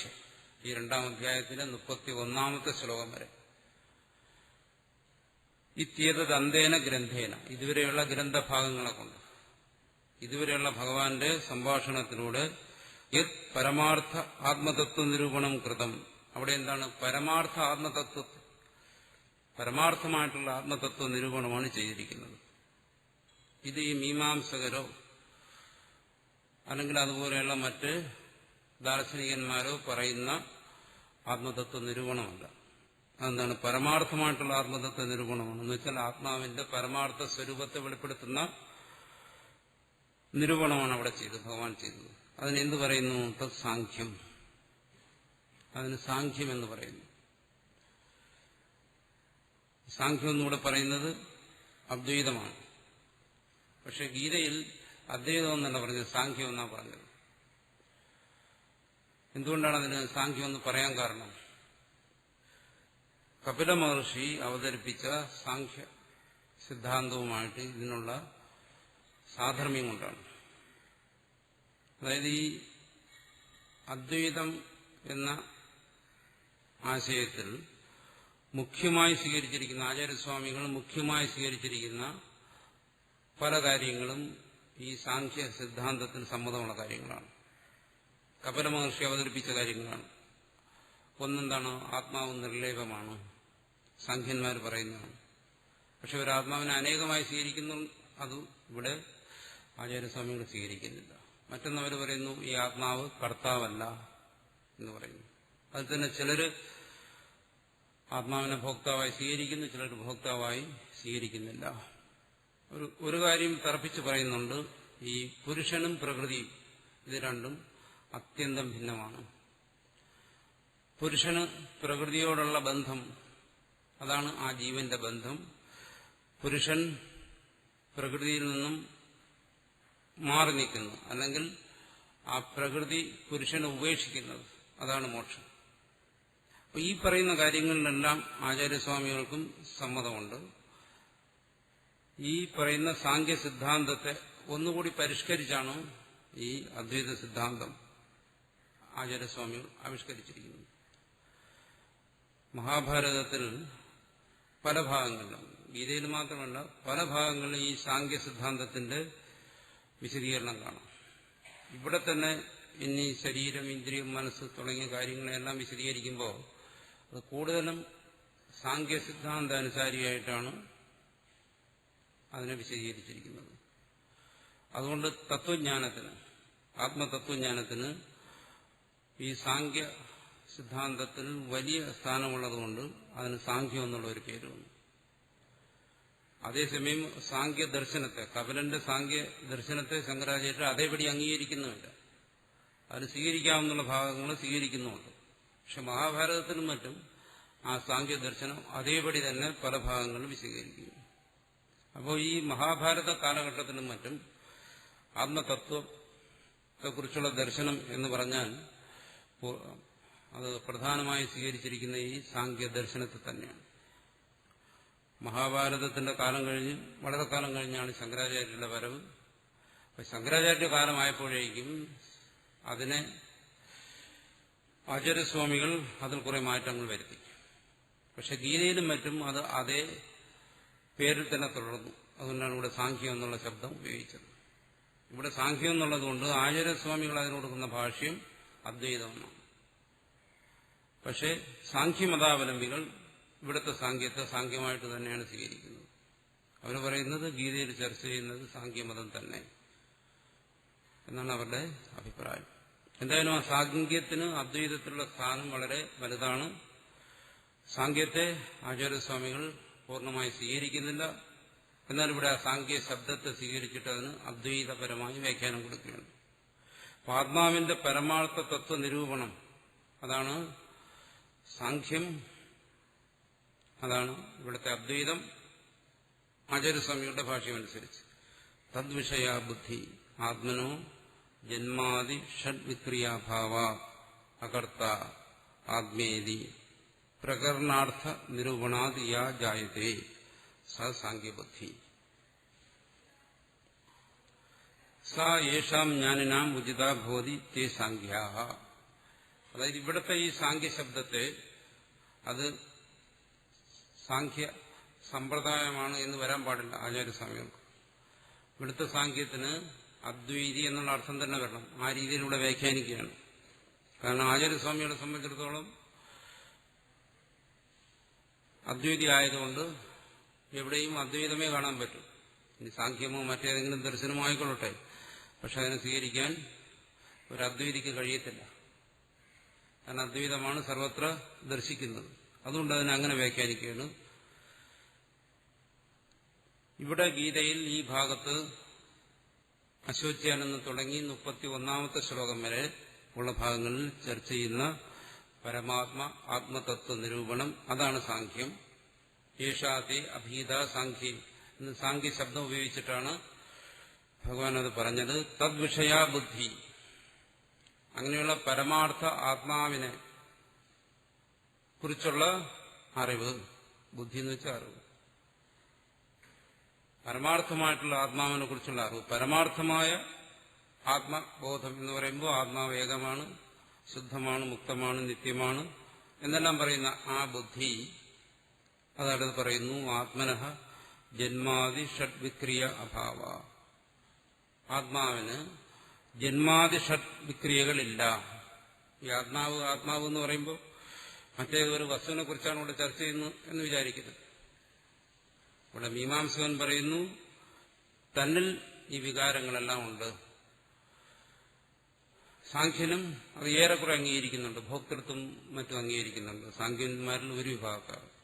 അപ്പൊ തന്നിൽ ആത്മനഃ ജന്മാദി ഷഡ്വിക്രിയാഭാവ, ജന്മം, സ്ഥിതി, വളർച്ച, ക്ഷീണം, നാശം തുടങ്ങിയ അതിന്റെ നിലനിൽപ്പ് തുടങ്ങിയ ഷഡ്വിക്രിയ 6 വികാരങ്ങൾ തന്നിലില്ല, ആത്മാവിനില്ല. അതുകൊണ്ടെന്താണ് അകർത്ത ആത്മാവ് പ്രവർത്തിക്കുന്നില്ല, കർമ്മം ചെയ്യുന്നില്ല. മീമാംസകൻ കരുതുന്നത് പോലെ ഈ ശരീരവിലക്ഷണനായിരിക്കുന്ന ഒരു ആത്മാവ് സ്വർഗാദി സങ്കല്പം ചെയ്യുന്നില്ല, കർമ്മങ്ങളെക്കുറിച്ചുള്ള സങ്കല്പം അയാൾ ചെയ്യുന്നില്ല, ആത്മാവ് അകർത്താവാണ് എന്നിങ്ങനെ പ്രകരണ അർത്ഥ നിരൂപണാ യാജായതി. ഈ പ്രകരണാർത്ഥം, ഈ പ്രകരണത്തിലുള്ള, അതായത് ആത്മതത്വ നിരൂപണം ചെയ്യുന്ന സന്ദർഭം, അതാണ് പ്രകരണം. ഇവിടെ ഭഗവാൻ ആത്മതത്വത്തെ നിരൂപണം ചെയ്യുകയാണ്. പ്രകരണം എന്ന് പറഞ്ഞാൽ സന്ദർഭം എന്ന് പറയും. ആ പ്രകരണ അർത്ഥത്തെ നിരൂപണം ചെയ്യുന്നതുകൊണ്ട് യാ ജായതേ, യാതൊരു ബുദ്ധി, ഏതൊരു അറിവാണോ ഉണ്ടാകുന്നത്. ഗീതയിലെ ഈ ഭാഗത്തെ ചർച്ച ചെയ്യുമ്പോൾ, നിരൂപണം ചെയ്യുമ്പോൾ ആത്മാവിനെ കുറിച്ച് എന്തൊരു ബോധമാണോ ഉണ്ടാകുന്നത്, ഏത് തരത്തിലുള്ള ഒരു ബോധമാണോ ഉണ്ടാകുന്നത്, എന്തൊരു ബോധമാണോ ഉണ്ടാകുന്നത്, സാ സാഖ്യബുദ്ധി, അതാണ് സാഖ്യബോധം, അദ്വൈത ബോധം. സാ യേഷാം ജ്ഞാനിനാം ഉചിത ഭവതി. ആ ബോധം, ആ അറിവ് ഏത് ജ്ഞാനികൾക്കാണോ, ഏത് അദ്വൈത ജ്ഞാനികൾക്കാണോ ഉചിതമായിരിക്കുന്നത്, യോജിച്ചിരിക്കുന്നത്, ആരിലാണോ അത് നിലനിൽക്കുന്നത്, തേ സാഖ്യാഹ, അവർ സാഖ്യന്മാരാണ്, അദ്വൈതികളാണ് എന്നാണ് ഭാഷ്യകാരൻ പറയുന്നത്. ആത്മാവിനെ കുറിച്ചുള്ള, തന്നെക്കുറിച്ചുള്ള യഥാർത്ഥമായ ജ്ഞാനം ആർക്കാണോ ഉള്ളത് അവരെ ഇവിടെ ജ്ഞാനികളായി അംഗീകരിക്കുന്നുള്ളൂ. അദ്വൈത ബോധം ഉള്ളത് അവരാണ്. ഇനി മറ്റൊരു കൂട്ടരുമുണ്ട്. ഏതസ്യാഹ ബുദ്ധേഹി ജന്മനഃ പ്രാക് ആത്മനഃ ദേഹാദി വ്യതിരിക്തത്വ കർത്തൃത്വ ഭോക്തൃത്വാദ്യപേക്ഷോ ധർമാധർമ്മ വിവേകപൂർവകോ മോക്ഷസാധന അനുഷ്ഠാന നിരൂപണ ലക്ഷണോ യോഗ തദ്വിഷയ ബുദ്ധി യോഗബുദ്ധി സ യേഷാം കർമ്മിണാം ഉചിത ഭവതി തേ യോഗിനഃ ഏതസ്യാഹ ബുദ്ധേഹേ ജന്മനഃ പ്രാഗ്. ഇങ്ങനെ ഒരു ബോധം എന്താണ്? ആത്മാവിനെ കുറിച്ചുള്ള പരമാർത്ഥമായ ബോധം, അദ്വൈത ബോധം ഉണ്ടാകുന്നതിന് മുമ്പ്, ജന്മനഃ പ്രാഗ്, അങ്ങനെ ഒരു ബോധം ഉണ്ടാകുന്നതിന് മുമ്പ് ആത്മാവിനെ കുറിച്ച് ചിന്തിക്കുന്നു. ആര്? മീമാംസകരും മറ്റും. ആത്മനഃ, ആത്മാവിനെ അവരെങ്ങനെ അറിയുന്നു? ദേഹാദി വ്യതിരിക്തത്വം, ആത്മാവ് ഈ ദേഹാദികളിൽ നിന്ന് വേറെയാണ്. ദേഹം, സ്ഥൂല ശരീരം, ഇന്ദ്രിയം, മനസ്സ്, ബുദ്ധി, ഇതിനെല്ലാം അപ്പുറമാണ് ആത്മാവ്. അത് കർത്തൃത്വ ഭോക്തൃത്വം, അത് കർത്താവാണ്, കർത്തൃത്വം പ്രവൃത്തി ചെയ്യുന്നവനാണ്, ഭോക്തൃത്വം പ്രവൃത്തിയുടെ ഫലത്തെ അനുഭവിക്കുന്നവനാണ്, ഇങ്ങനെയെല്ലാം അവരറിയുന്നു. ഇത്തരം കർത്തൃത്വ ഭോക്തൃത്വാദി അപേക്ഷോ, അതിനെല്ലാം അപേക്ഷിക്കുന്നവർ ആത്മാവിനെ കുറിച്ച് ധരിക്കുമ്പോൾ അതിൽ പ്രവൃത്തി ധർമ്മമുണ്ട്, അനുഭവധർമ്മമുണ്ട് എന്നെല്ലാം അവർ ധരിക്കുന്നു. അത് മാത്രമല്ല എന്ത് ചെയ്യുന്നു, ധർമ്മ അധർമ്മ വിവേകപൂർവകം അങ്ങനെ ധരിച്ചിരിക്കുന്നതുകൊണ്ട് അവർ കർമ്മം ചെയ്യുന്നു. ആ കർമ്മം എങ്ങനെ ചെയ്യുന്നു, ധർമ്മ അധർമ്മ വിവേകപൂർവകം. അത് ധർമ്മമാണ്. യുദ്ധവും യാഗവും മറ്റും വിധിച്ചിരിക്കുന്നത് കൊണ്ട് സ്വധർമ്മമായി അനുഷ്ഠിക്കേണ്ടതാണ്, ധർമ്മമാണ്. മറിച്ച് സുരാപാനം തുടങ്ങിയവ അധർമ്മപാട്. ഇങ്ങനെ ധർമാധർമ്മ വിവേചനപൂർവകമായി അവർ കർമ്മത്തെ അനുഷ്ഠിക്കുന്നു. അങ്ങനെ കർമ്മത്തെ അനുഷ്ഠിക്കുന്നവരെന്ത് ചെയ്യുന്നു, അവർ മോക്ഷത്തെ ആഗ്രഹിക്കുന്നു. അപ്പൊ കർമ്മത്തെ അനുഷ്ഠിക്കുന്നവൻ മോക്ഷത്തെ ആഗ്രഹിച്ച് ധർമാധർമ്മ പൂർവകമായി കർമ്മത്തെ അനുഷ്ഠിച്ചു കഴിഞ്ഞാൽ അവന് പറയുന്ന പേരാണ് കർമ്മയോഗി. മോക്ഷസാധന അനുഷ്ഠാനം, മോക്ഷസാധനമായി അവൻ കർമ്മത്തെ അനുഷ്ഠിക്കുന്നു. അങ്ങനെ അനുഷ്ഠാനത്തെ നിരൂപണം ചെയ്യുന്നതാണെന്ത് യോഗം. യോഗം എന്ന് വെച്ചാൽ കർമ്മയോഗം. ഇവിടെ യോഗശബ്ദത്തിന് കർമ്മയോഗം എന്നാണ് അർത്ഥം. അപ്പോൾ ഒരു കർമ്മയോഗിയെക്കുറിച്ച് പറയുകയാണ്. കർമ്മയോഗിക്കും അറിയാം എന്താണ്, ആത്മാവ് വേറെയാണ്. പക്ഷെ അയാൾ കർമ്മം അനുഷ്ഠിക്കുന്നു, അതിശയം മോക്ഷത്തെ ആഗ്രഹിക്കുകയും ചെയ്യുന്നു. അപ്പൊ കർമ്മം അനുഷ്ഠിക്കണമെങ്കിൽ അയാൾക്ക് ധരിക്കേണ്ടിയിരിക്കുന്നു എന്താണ്, ഞാൻ പ്രവർത്തിക്കുന്നവനാണ്, ഞാൻ ഈ പ്രവൃത്തിയുടെ ഫലത്തെ അനുഭവിക്കുന്നവനാണ് എന്ന് ധരിക്കേണ്ടി വരുന്നു. എങ്ങനെ, ഈ വിഹിതമായ വിധിക്കപ്പെട്ട കർമ്മങ്ങൾ അനുഷ്ഠിക്കുമ്പോൾ. അതേസമയം ആത്മാവ് വേറെയാണെന്ന് അയാൾ അറിയുന്നുമുണ്ട്. പക്ഷെ ഇങ്ങനെയുള്ള കർമ്മം അയാൾ എന്തിനുപയോഗിക്കുന്നു, മോക്ഷസാധനമായി ഉപേക്ഷിക്കുന്നു, അതിനെ ഉപയോഗിക്കുന്നു. മോക്ഷസാധനമായി അതിനെ ഉപയോഗിക്കുന്നുകൊണ്ട് അയാളെ കർമ്മയോഗി എന്ന് പറയുന്നു. അവിടെ അയാൾ ചെയ്യുന്ന കർമ്മം അഭിമാനം കൂടാതെ ഈശ്വരാർപ്പണമായി എല്ലാം ചെയ്യുന്നു. അപ്പോൾ കർമ്മ അധികാരിക്ക് കർമ്മ യോഗാനുഷ്ഠാനം സാധ്യമാകും എന്നാണ് പറയുന്നത്. അല്ല മറിച്ച് അയാൾ ആത്മാവിനെ കുറിച്ച് അറിയുകയാണ്, ഇതിൽ കർത്തൃത്വമില്ല ഭോക്തൃത്വമില്ല എന്നറിഞ്ഞു കഴിഞ്ഞാൽ പിന്നെ കർമ്മ അനുഷ്ഠാനത്തിലൂടെ ഈ വിധിക്കപ്പെട്ട കർമ്മങ്ങൾ അനുഷ്ഠിച്ച് അതിനെ പിന്നെ ഒരു മോക്ഷസാധനമാക്കി അനുഷ്ഠിച്ച് അതിലൂടെ അയാൾക്ക് മോക്ഷം നേടേണ്ട ആവശ്യം ഇല്ല.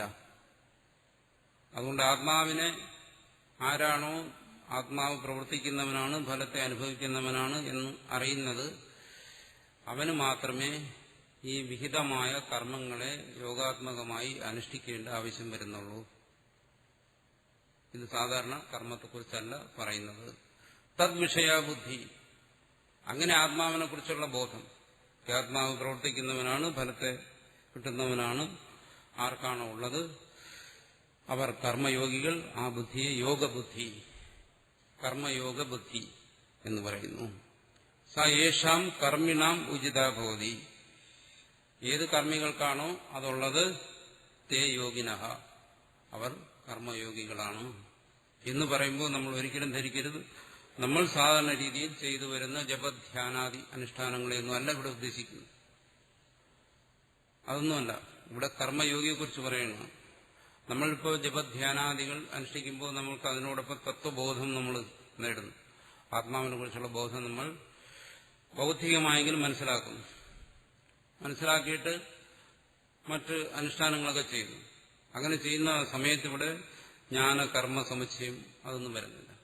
അവിടെ ജ്ഞാനകർമ്മ സമുച്ചയം ഉണ്ടോ ഇല്ലയോ എന്നുള്ളൊരു ചർച്ച വരുന്നില്ല. ഇവിടെ ജ്ഞാനകർമ്മ സമുച്ചയത്തിന്റെ പ്രസക്തിയുമില്ല. അവിടെയല്ല ഇത് പറയുന്നത്.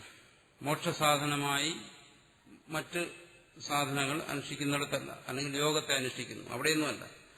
ഇവിടുത്തെ യോഗം എന്ന് പറയുന്നത് ഇവിടെ പറഞ്ഞു സാ യേഷാം കർമ്മിണാം ഉചിതാഭവതി, അത് ഏത് കർമ്മികൾക്കാണോ ഉചിതമായിരിക്കുന്നത്, തേ യോഗിനഃ എന്ന് വെച്ചാൽ കർമ്മയോഗികളാണ്. അപ്പൊ ഇവിടെ കർമ്മയോഗവും ജ്ഞാനയോഗവും അതിന്റെ രണ്ടിനെയും വേർതിരിച്ച് പറയുകയാണ്. അങ്ങനെ നമ്മൾ നമ്മുടെ അവസ്ഥയുമായിട്ട് ബന്ധപ്പെടുത്തി ആശയക്കുഴപ്പത്തെ ഉണ്ടാക്കരുത്. വ്യാഖ്യാനങ്ങളൊക്കെ വായിച്ചു കഴിഞ്ഞാൽ അങ്ങനെയുള്ളൊരു ആശയക്കുഴപ്പം ഉണ്ടാകാൻ സാധ്യതയുണ്ട്. അതുകൊണ്ടാണ് അത് ഞാൻ പ്രത്യേകം പറയുന്നത്. അതല്ല, കർമ്മയോഗം എന്താണ്, കർമ്മയോഗത്തിന്റെ പ്രസക്തി എവിടെയാണ്, കർമ്മയോഗത്തിന് അധികാരി ആരാണ് എന്നെല്ലാം ഉള്ളത് അത് നമ്മൾ വ്യക്തമായി മനസ്സിലാക്കിയിരിക്കുന്നു. സാധാരണ നമ്മൾ ഇപ്പോൾ പ്രവൃത്തികളെയൊക്കെ ചെയ്ത് സാധാരണ പ്രവൃത്തികളൊക്കെ ചെയ്തുകൊണ്ടിരിക്കുന്നവരെ കർമ്മയോഗികളെന്ന് പറയും. ആചാര്യസ്വാമികൾ പറയുന്നതനുസരിച്ച് അങ്ങനെ പറയാനൊക്കത്തില്ല. സാധാരണഗതി പറയുന്നതുകൊണ്ട് തെറ്റുമില്ല. കാരണം ഇത് ആചാര്യസ്വാമികളുടെ അദ്വൈത വ്യാഖ്യാനമാണ്. ആ വ്യാഖ്യാനം അനുസരിച്ചല്ലാതെ പൊതുവായി ലോകം ജനം ധരിച്ചിരിക്കുന്ന അർത്ഥത്തിൽ നിഷ്കാമമായി ലോക നന്മയ്ക്ക് വേണ്ടി എന്തെങ്കിലുമൊക്കെ പ്രവൃത്തിയൊക്കെ ചെയ്തുകൊണ്ടിരിക്കുന്നവരെ നമുക്ക് കർമ്മയോഗി എന്ന് പറയാം.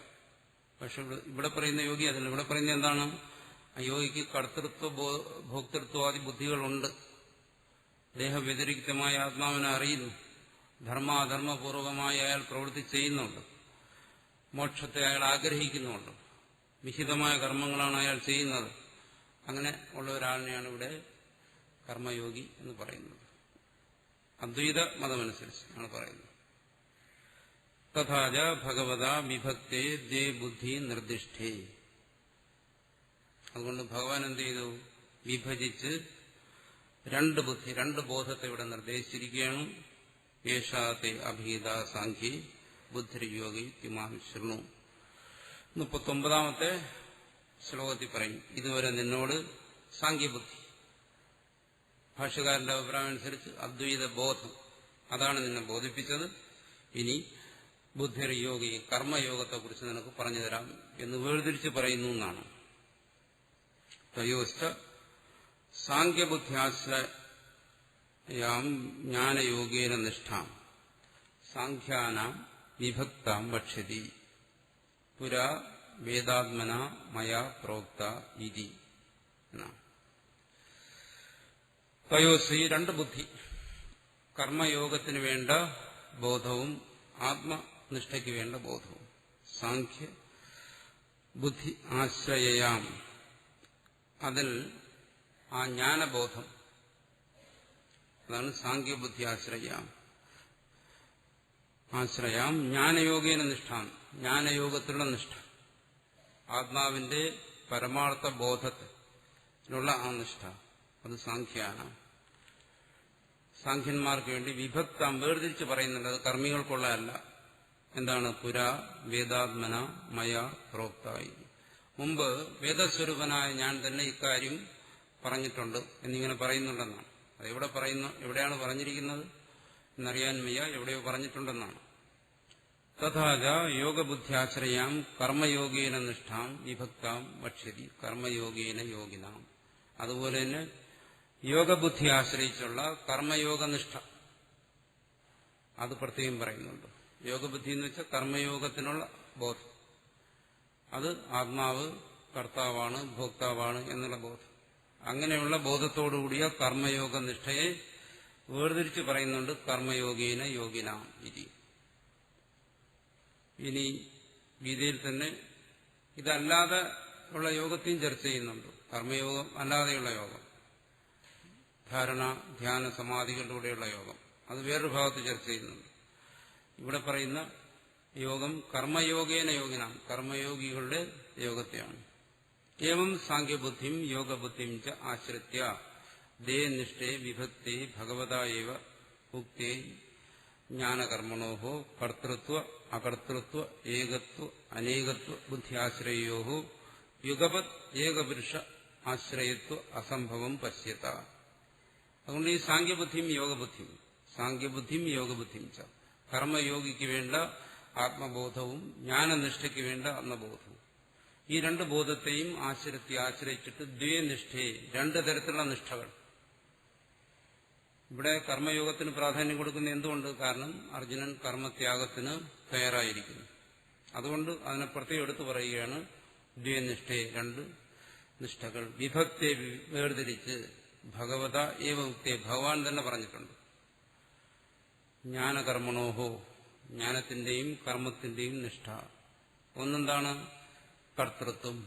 ജ്ഞാനയോഗിക്ക് കർത്തൃത്വ ബോധം വേണം. കർമ്മയോഗിക്ക്, ജ്ഞാനയോഗിയല്ല കർമ്മയോഗി, കർമ്മയോഗിക്ക് കർത്തൃത്വ ബോധം വേണം. അകർത്തൃത്വം, ജ്ഞാനയോഗിക്ക് അത് വേണ്ട.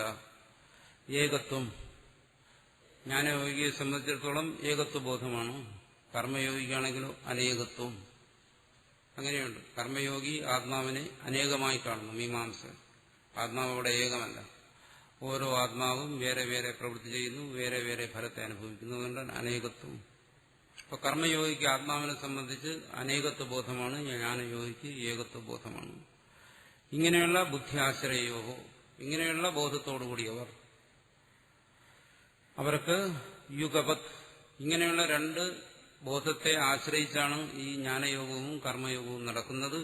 അതുകൊണ്ട് യുഗപത്, ഒരേ സമയം ഏകപുരുഷാശ്രയത്വം, ഒരു ജീവന് ഏകപുരുഷനിൽ ആശ്രയത്വം വരുന്നില്ല. അസംഭവം പശ്യത, അത് അസംഭവമാണെന്ന് ഇവിടെ ഭഗവാൻ മനസ്സിലാക്കുന്നുണ്ട്. അതുകൊണ്ട് ഈ കർമ്മവുമായിട്ട് ഇതിനെ ബന്ധപ്പെടുത്താതെ ആത്മനിഷ്ഠ എന്താണ് അത് ശുദ്ധമായി മനസ്സിലാക്കണം. അത് മനസ്സിലാക്കുന്നതിന് വേണ്ടിയിട്ടാണ് ഇങ്ങനൊരു വാദത്തെ ഇവിടെ കൊണ്ടുവന്നത്. ഈ ഒരു വാദത്തെ പല ഭാഗങ്ങളും ആവർത്തിക്കും.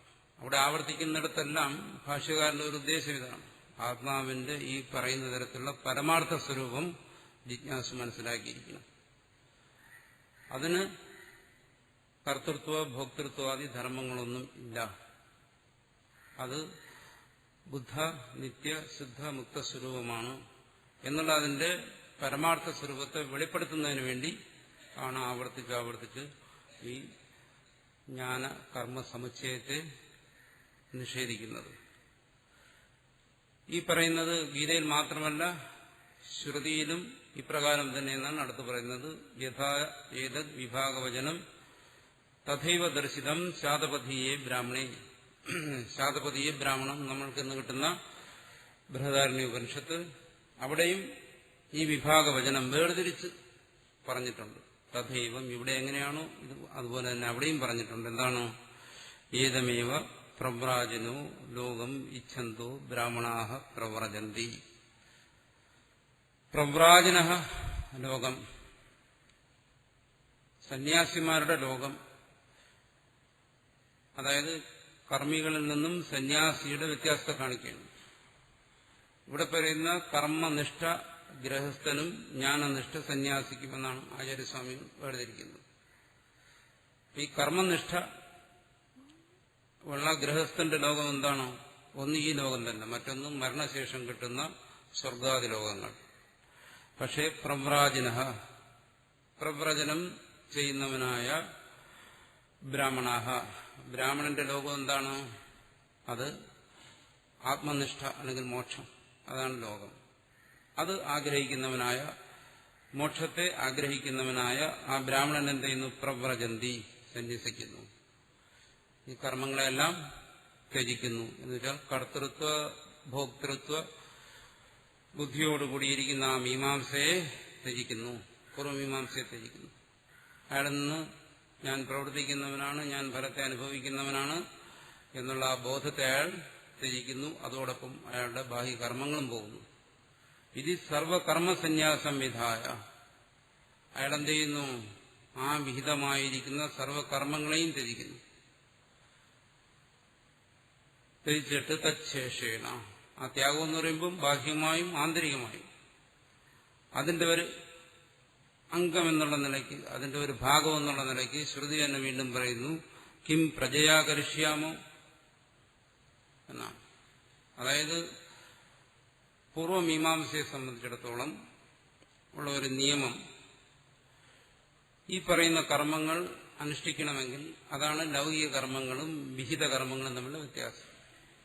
ഇത്തരം കർമ്മങ്ങൾ അനുഷ്ഠിക്കണമെങ്കിൽ അതിന് ചില കർശനമായ നിയമങ്ങൾ പാലിക്കേണ്ടതുണ്ട്. ഒന്ന്, ആദ്യം ഉപനയനം ചെയ്യുക, വേദാധ്യയനം ചെയ്യുക, പൂർവ്വമീമാംസ വിചാരം ചെയ്യുക, പിന്നെ ഗൃഹസ്ഥാശ്രമധർമ്മം സ്വീകരിക്കുക. ഈ പല കർമ്മങ്ങളും ഭാര്യാസമേതനായി ഇരുന്നു കൊണ്ടാണ് പുരുഷൻ അനുഷ്ഠിക്കേണ്ടത്. അവിടെ പുരുഷനാണ് പ്രാധാന്യം കൊടുത്തിരിക്കുന്നത്. അപ്പോ സപത്നി സമേതനായി അവൻ കർമ്മം അനുഷ്ഠിക്കണം. അപ്പൊ ഗൃഹസ്ഥാശ്രമം കൂടിയേ തീരും. അപ്പൊ ഗൃഹസ്ഥാശ്രമിയാണ് ഈ പറയുന്ന കർമ്മയോഗി, ഇവിടെ പറയുന്ന കർമ്മയോഗി. അല്ല സന്യാസിയല്ല, സന്യാസ മാർഗത്തിലേക്ക് പോകുന്നവനല്ല, അവൻ ഗാർഹസ്ഥ്യത്തെ സ്വീകരിക്കുന്നു. പക്ഷേ അങ്ങനെ ഗാർഹസ്ഥ്യത്തെ സ്വീകരിച്ചിരിക്കുന്ന ഒരുവൻ, അങ്ങനെ സ്വീകരിച്ചിരിക്കുന്ന സന്ദർഭത്തിലോ അല്ലെങ്കിൽ അതിനു മുമ്പോ അതിലേക്ക് കടക്കുന്നതിന് മുമ്പോ അവന് ചിന്തിക്കാം എന്നാണ്. ഒന്നുകിൽ അയാൾ ഗൃഹസ്ഥാശ്രമിയായിരുന്ന് ഈ പറയുന്ന വിഹിതമായ കർമ്മങ്ങൾ അനുഷ്ഠിച്ചുകൊണ്ടിരിക്കുന്നു, കർത്തൃത്വ ഭോക്തൃത്വ ബോധത്തോടുകൂടി അനുഷ്ഠിച്ചുകൊണ്ടിരിക്കുമ്പോൾ അയാൾ ചിന്തിക്കുന്നു. അല്ലെങ്കിൽ അതിന് മുമ്പ്, അതിലേക്ക് കടക്കുന്നതിന് മുമ്പ് ചിന്തിക്കും, എന്താണ്? കിം പ്രജയാ കരിഷ്യാമോ, ഈ പ്രജകളെ കൊണ്ട് എനിക്കെന്താണ് പ്രയോജനം? കാരണം ഗൃഹസ്ഥാശ്രമം ഒരുവൻ സ്വീകരിക്കുന്നത് അവന്റെ മുഖ്യമായ ഉദ്ദേശം എന്താണ്? പ്രജയ്ക്ക് വേണ്ടിയിട്ടാണ്, സന്താനത്തിന് വേണ്ടിയിട്ടാണ്. ഈ സന്താനങ്ങളെ കൊണ്ട് എനിക്കെന്താണ് പ്രയോജനം? അത് ഈ ലോകത്തെ നേടുന്നതിന് വേണ്ടിയിട്ടാണെന്ന് വെച്ചാൽ സന്താനം, ഗൃഹസ്ഥാശ്രമം. ഇതുകൊണ്ട് എന്താണ് പ്രയോജനം? യേശാം നോ അയം ആത്മാ അയം ലോകഃ. അവൻ ചിന്തിക്കുകയാണ്, ഗൃഹസ്ഥാശ്രമത്തിൽ പ്രവേശിക്കുന്നതിന് മുമ്പ് അല്ലെങ്കിൽ അതിലിരിക്കുമ്പോൾ, ആ ധർമ്മത്തെ അനുഷ്ഠിച്ചുകൊണ്ടിരിക്കുമ്പം ചിന്തിക്കുകയാണ്, യേശാം നഹ, എനിക്ക്, ആ ബ്രാഹ്മണൻ ചിന്തിക്കുകയാണ്, എനിക്ക് അയം ആത്മാ അയം ലോകഃ, എന്റെ ഫലം, എന്റെ പ്രവൃത്തിയുടെ ഫലം എന്താണ്? ഈ ആത്മാവ് തന്നെയാണ്, കർമ്മഫലം. പിന്നെ സ്വർഗാദികളല്ല, പുത്രനല്ല, സമ്പത്തല്ല. പ്രജ എന്നുള്ളതുകൊണ്ട് പുത്രസമ്പത്തുകളെല്ലാം ഉദ്ദേശിക്കുകയാണ്. ഈ പ്രജയും സമ്പത്തൊന്നും അല്ല എന്റെ ലോകം. ഇവിടെ ലോകം എന്ന് വെച്ചാൽ ഫലം, അതായത് ആത്മാ, തന്റെ പ്രവൃത്തിയുടെ ഫലം അതല്ല എന്നവൻ ചിന്തിക്കുന്നു. ഇരി തത്രൈവച പ്രാഗ്ദാര പരിഗ്രഹ പുരുഷ ആത്മാ പ്രാകൃതഃ. തത്രൈവ ച പ്രാഗ്ദാര പരിഗ്രഹ, ദാരപരിഗ്രഹം, ഗൃഹസ്ഥധർമ്മം സ്വീകരിക്കുന്നതിന് മുമ്പ്, അത് ദാരപരിഗ്രഹം എന്നുള്ളതിന് പ്രത്യേകം എടുത്തു പറഞ്ഞിരിക്കുന്നു. ആ ഗൃഹസ്ഥധർമ്മത്തെ സ്വീകരിക്കുന്നതിന് മുമ്പ് ഒരുവൻ അങ്ങനെ ചിന്തിക്കുന്നു. ആര്? പുരുഷ, ഈ ജീവൻ. വാസ്തവത്തിൽ അത് ആത്മാവാണെങ്കിലും എന്താണ്? പ്രാകൃതനാണ്, ആത്മാവിന്റെ ശരിയായ ബോധമില്ലാത്തവനാണ്. അവൻ എപ്പോ? ധർമ്മജിജ്ഞാസ ഉത്തരകാലം. അതേ പുരുഷൻ ധർമ്മജിജ്ഞാസയ്ക്ക് ശേഷം, അതിനുശേഷമാണ് അവൻ പറഞ്ഞല്ലോ, ഉപനയനം ചെയ്ത് വേദാധ്യയനം ചെയ്തു. ധർമ്മജിജ്ഞാസ എന്ന് വെച്ചാൽ പൂർവ്വമീമാംസയിൽ ശരിയായ രീതിയിൽ വിചാരം ചെയ്ത് കർമ്മത്തെയും ഫലത്തെയും എല്ലാം മനസ്സിലാക്കി അതിനുശേഷം എന്ത് ചെയ്യുന്നു? അവൻ ഗൃഹസ്ഥാശ്രമത്തെ സ്വീകരിക്കുന്നു. ധർമ്മജിജ്ഞാസ ഉത്തരകാലം. ലോകത്രയ സാധനം, ലോകത്രയത്തിന് സാധനമായിരിക്കുന്ന പുത്രം ദ്വിപ്രകാരം ച വിത്തം മാനുഷം ദൈവം ച എന്നാണ്. അവൻ എന്തൊക്കെ ആഗ്രഹിക്കുന്നു എന്നുള്ളതാണ്. ഇവിടെ ഒന്ന് പറഞ്ഞു, എന്താണ്? പ്രാഗ്ദാര പരിഗ്രഹ. അവൻ ഗൃഹസ്ഥാശ്രമത്തെ സ്വീകരിക്കുന്നതിന് മുമ്പ്, അവൻ ധർമ്മമീമാംസയെല്ലാം ചെയ്തതിനു ശേഷം അവൻ കാമിക്കുന്നു. ധർമ്മജിജ്ഞാസയ്ക്ക് ശേഷം ലോകത്രയ സാധനമായിരിക്കുന്ന 3 ലോകങ്ങൾ, 3 തരത്തിലുള്ള ഫലങ്ങൾ. ലോകം എന്ന് വെച്ചാൽ ഫലം. അതിന് ഉപായമായിരിക്കുന്ന എന്തൊക്കെയാണ്? ഉപായമായിരിക്കുന്ന പുത്രൻ ഒന്നാണ്. ദ്വിപ്രകാരം ച വിത്തം, 2 തരത്തിലുള്ള വിത്തത്തെ. വിത്തം എന്ന് പറയുന്ന ഇവിടെ എന്താണ്? ഉപായം, സാധനം. 2 തരത്തിലുള്ള സാധനത്തെ. മാനുഷം ദൈവം ച, മാനുഷ സാധനം, ദൈവസാധനം. അപ്പോൾ 3 തരത്തിലുള്ള ഉപായങ്ങളെക്കുറിച്ച് അവൻ ചിന്തിക്കുന്നു ധർമ്മജിജ്ഞാസയ്ക്ക് ശേഷം. ലോകത്രയ സാധനം, 3 തരത്തിലുള്ള ഫലത്തെ കിട്ടുന്ന ഉപായങ്ങൾ. ലോകം എന്ന് വെച്ചാൽ ഫലം. ലോകത്രയത്തിന് സാധനം, ഉപായമായിരിക്കുന്ന അതിൽ ഒന്നെന്താണ്? പുത്രൻ. പുത്രൻ വേണമെങ്കിൽ എന്ത് വേണം? ഗൃഹസ്ഥാശ്രമത്തെ സ്വീകരിച്ചേ പറ്റും. പിന്നെ വേറെ 2 എണ്ണമുണ്ട്. ദിപ്രകാരം ച വിത്തം, 2 തരത്തിലുള്ള വിത്തം എന്ന് വെച്ച സാധനം. ഒന്നെന്താണ്? മാനുഷ സാധനം, മറ്റൊന്ന് ദൈവം എന്നാണ്. തത്ര മാനുഷം വിത്തം, അതിൽ മാനുഷം വിത്തം, മാനുഷ സാധനം എന്താണ്? കർമ്മരൂപം, പിതൃലോക പ്രാപ്തി സാധനം, കർമ്മങ്ങൾ. ഇത് നമ്മൾ ഈശാവാസ്യോപനിഷത്തിൽ ചർച്ച ചെയ്ത കാര്യങ്ങൾ. കർമ്മരൂപത്തിൽ പിതൃലോക പ്രാപ്തിക്ക് ഉപായമായിരിക്കുന്ന ഒരു സാധനത്തെക്കുറിച്ച് അവൻ ചിന്തിക്കുന്നു. അതാണ് വിത്തം എന്നിവിടെ പറഞ്ഞിരിക്കുന്നത്. ഒരു ഉപായത്തെക്കുറിച്ച് ചിന്തിക്കുന്നു. കർമ്മം, അതിന് ഗൃഹസ്ഥാശ്രമം കൂടിയേ തീരും. അടുത്ത് മറ്റൊന്ന് വിദ്യാംശ ദൈവം വിത്തം, ദേവലോക പ്രാപ്തി സാധനം. ദേവലോക പ്രാപ്തിക്ക് സാധനമായിരിക്കുന്ന വേറൊരു വിത്തമുണ്ട്, ഒരു ഉപായമുണ്ട്. എന്താണത്? വിദ്യ, ഉപാസന. അത് നമ്മളവിടെ ചർച്ച ചെയ്തതാണ്. ഉപാസനയിലൂടെ, വിദ്യയിലൂടെ, വിദ്യ എന്ന് വെച്ചാൽ ഇവിടെ ആത്മവിദ്യയല്ല, എന്ന് മലയാള വ്യാഖ്യാനങ്ങൾക്ക് ആത്മവിദ്യ എന്ന് എഴുതിയിട്ടുണ്ട്. വിദ്യ എന്ന് വെച്ചാൽ ഉപാസന. അതായത് കർമ്മവും ഉപാസനയും സംശയിക്കാം. ഇത് നമ്മൾ മുമ്പ് ചർച്ച ചെയ്തതാണ് ഈശാവാസ്യത്തിൽ. അതേസമയം കർമ്മവും ജ്ഞാനവും സംശയിക്കാൻ പറ്റത്തില്ല. കർമ്മവും ഉപാസനയും ഒരാൾക്ക് ഒരേ സമയം കൊണ്ടുപോകാം. പക്ഷെ കർമ്മവും വൈദിക കർമ്മവും ജ്ഞാനവും ഒരേ സമയം അനുഷ്ഠിക്കാൻ പറ്റത്തില്ല. അങ്ങനെയുള്ള വിദ്യയെ, ഉപാസനയെ എന്താണ് ദേവലോക പ്രാപ്തി സാധനം, ദേവലോക പ്രാപ്തിക്ക് ഉപായമായിരിക്കുന്ന അവിദ്യയും എന്ത് ചെയ്തു? അകാമേത. ബൃഹദാരണ്യപനിഷത്തിൽ പറയുകയാണ്, അവൻ ആഗ്രഹിച്ചു. അപ്പോൾ ഗൃഹസ്ഥാശ്രമത്തിലേക്ക് പ്രവേശിക്കുന്നതിന് വേണ്ടിയുള്ള ഒരു ജീവന്റെ ആഗ്രഹത്തെക്കുറിച്ച് പറയുകയാണ്. വേദം അധ്യയനം ചെയ്ത് പൂർവ്വമീമാംസയെക്കുറിച്ച് ചിന്തിച്ചു കഴിഞ്ഞപ്പോൾ അവന് മനസ്സിലാക്കി ഇവിടെ 3 തരത്തിലുള്ള ഉപായങ്ങളുണ്ട്, സാധനങ്ങളുണ്ട്. ഒന്ന് പുത്രൻ, ഗൃഹസ്ഥാശ്രമം കൂടിയേ തീരും അതിന്. പിന്നെ കർമ്മം, മറ്റൊന്ന് ഉപാസന. ഈ 3ഉം അനുഷ്ഠിച്ച് വേണം താൻ മോക്ഷത്തെ നേടാൻ എന്നവൻ ധരിക്കുന്നു. ഇതൊരു സാധാരണ ജീവൻ ചിന്തിക്കുന്ന കാര്യമാണ്. പക്ഷെ ഇതാരാ ചിന്തിക്കുന്ന രീതി? അവിദ്യ കാമവത. അവിദ്യയും കാമമുള്ളവൻ, അജ്ഞാനവും കാമമുള്ളവൻ. കാമമുള്ളതുകൊണ്ടാണ് ഈ ലോകങ്ങളെ, ഈ ഫലങ്ങളെല്ലാം ആഗ്രഹിക്കുന്നത്. പുത്രനെ ആഗ്രഹിക്കുന്നത്, കർമ്മത്തെ ആഗ്രഹിക്കുന്നത്, ഉപാസനയെ ആഗ്രഹിക്കുന്നതെല്ലാം എന്തുകൊണ്ട്? അവന് കാമമുള്ളതുകൊണ്ട്, അവിദ്യ ഉള്ളതുകൊണ്ട്. അവന് വേണ്ടിയിട്ടാണ് ഇവ സർവാണി കർമാണി ശ്രൗതാനി ദർശിതാനി. മുഖ്യമായിട്ടും ആ ശ്രൗത കർമ്മങ്ങൾ, വേദത്തിൽ വിധിച്ചിട്ടുള്ള കർമ്മങ്ങളെല്ലാം ഇത്തരക്കാരെ ഉദ്ദേശിച്ചിട്ടാണ്. ആർക്കാണോ അവിദ്യ, അജ്ഞാനമുള്ളത്, ആർക്കാണോ കാമമുള്ളത്, അവൻ വേദത്തെ വിചാരം ചെയ്യുമ്പോൾ അവന്റെ ഉള്ളിൽ കാമനയുള്ളതുകൊണ്ട്, അജ്ഞാനമുള്ളതുകൊണ്ട് അവന് തോന്നുന്നു താൻ ഇവിടെ നേടേണ്ടത് ഈ 3 കാര്യങ്ങളാണ്. ഒന്ന് പുത്രനെ, ദാരപരിഗ്രഹത്തിലൂടെ പുത്രനെ നേടണം. മറ്റൊന്ന് ആഗ്രഹിക്കുന്നു കർമ്മം, ഈ വൈദികമായ കർമ്മങ്ങളുടെ അനുഷ്ഠാനം. മറ്റൊന്ന് ആ വേദത്തിൽ തന്നെ വിധിച്ചിട്ടുള്ള ഉപാസന. ഉപാസന എന്ന് പറയുമ്പോൾ നമ്മൾ ഈ സാധാരണ പറയുന്ന അർത്ഥത്തിലല്ല, വേദത്തിൽ പറയുന്നുണ്ട് ഉപാസന. ഛാന്തോഗ്യവും മറ്റും വായിക്കുമ്പോൾ നമുക്കവിടെ ഏവം വേദ, ആരാണോ ഇപ്രകാരം ഉപാസിക്കുന്നത് എന്ന് പറഞ്ഞു ഉപാസനകളെ കുറിച്ച് പറയുന്നുണ്ട്. അത് ദൈവലോകപ്രാപ്തിക്ക് ഉപായമായിട്ടുള്ളതാണ്. അങ്ങനെയുള്ള ഉപാസനകളും ഇതിനെല്ലാം എന്ത് ചെയ്യുന്നു? ഇവൻ കാമിക്കുന്നു. ഇത് ഒരു കൂട്ടർ എന്നവർ. എന്നിട്ടെന്ത് ചെയ്യുന്നു? ഇതിനുവേണ്ടി ദാരപരിഗ്രഹം, ഗൃഹസ്ഥാശ്രമത്തെ സ്വീകരിക്കുന്നു, കർമ്മം ചെയ്യുന്നു. അങ്ങനെ കർമ്മം ചെയ്യുമ്പോൾ അയാൾ മോക്ഷത്തെ ആഗ്രഹിക്കുകയാണെങ്കിൽ ആ കർമ്മത്തെ നിഷ്കാമമായി ഈശ്വരാർപ്പണമായി ചെയ്യുന്നു.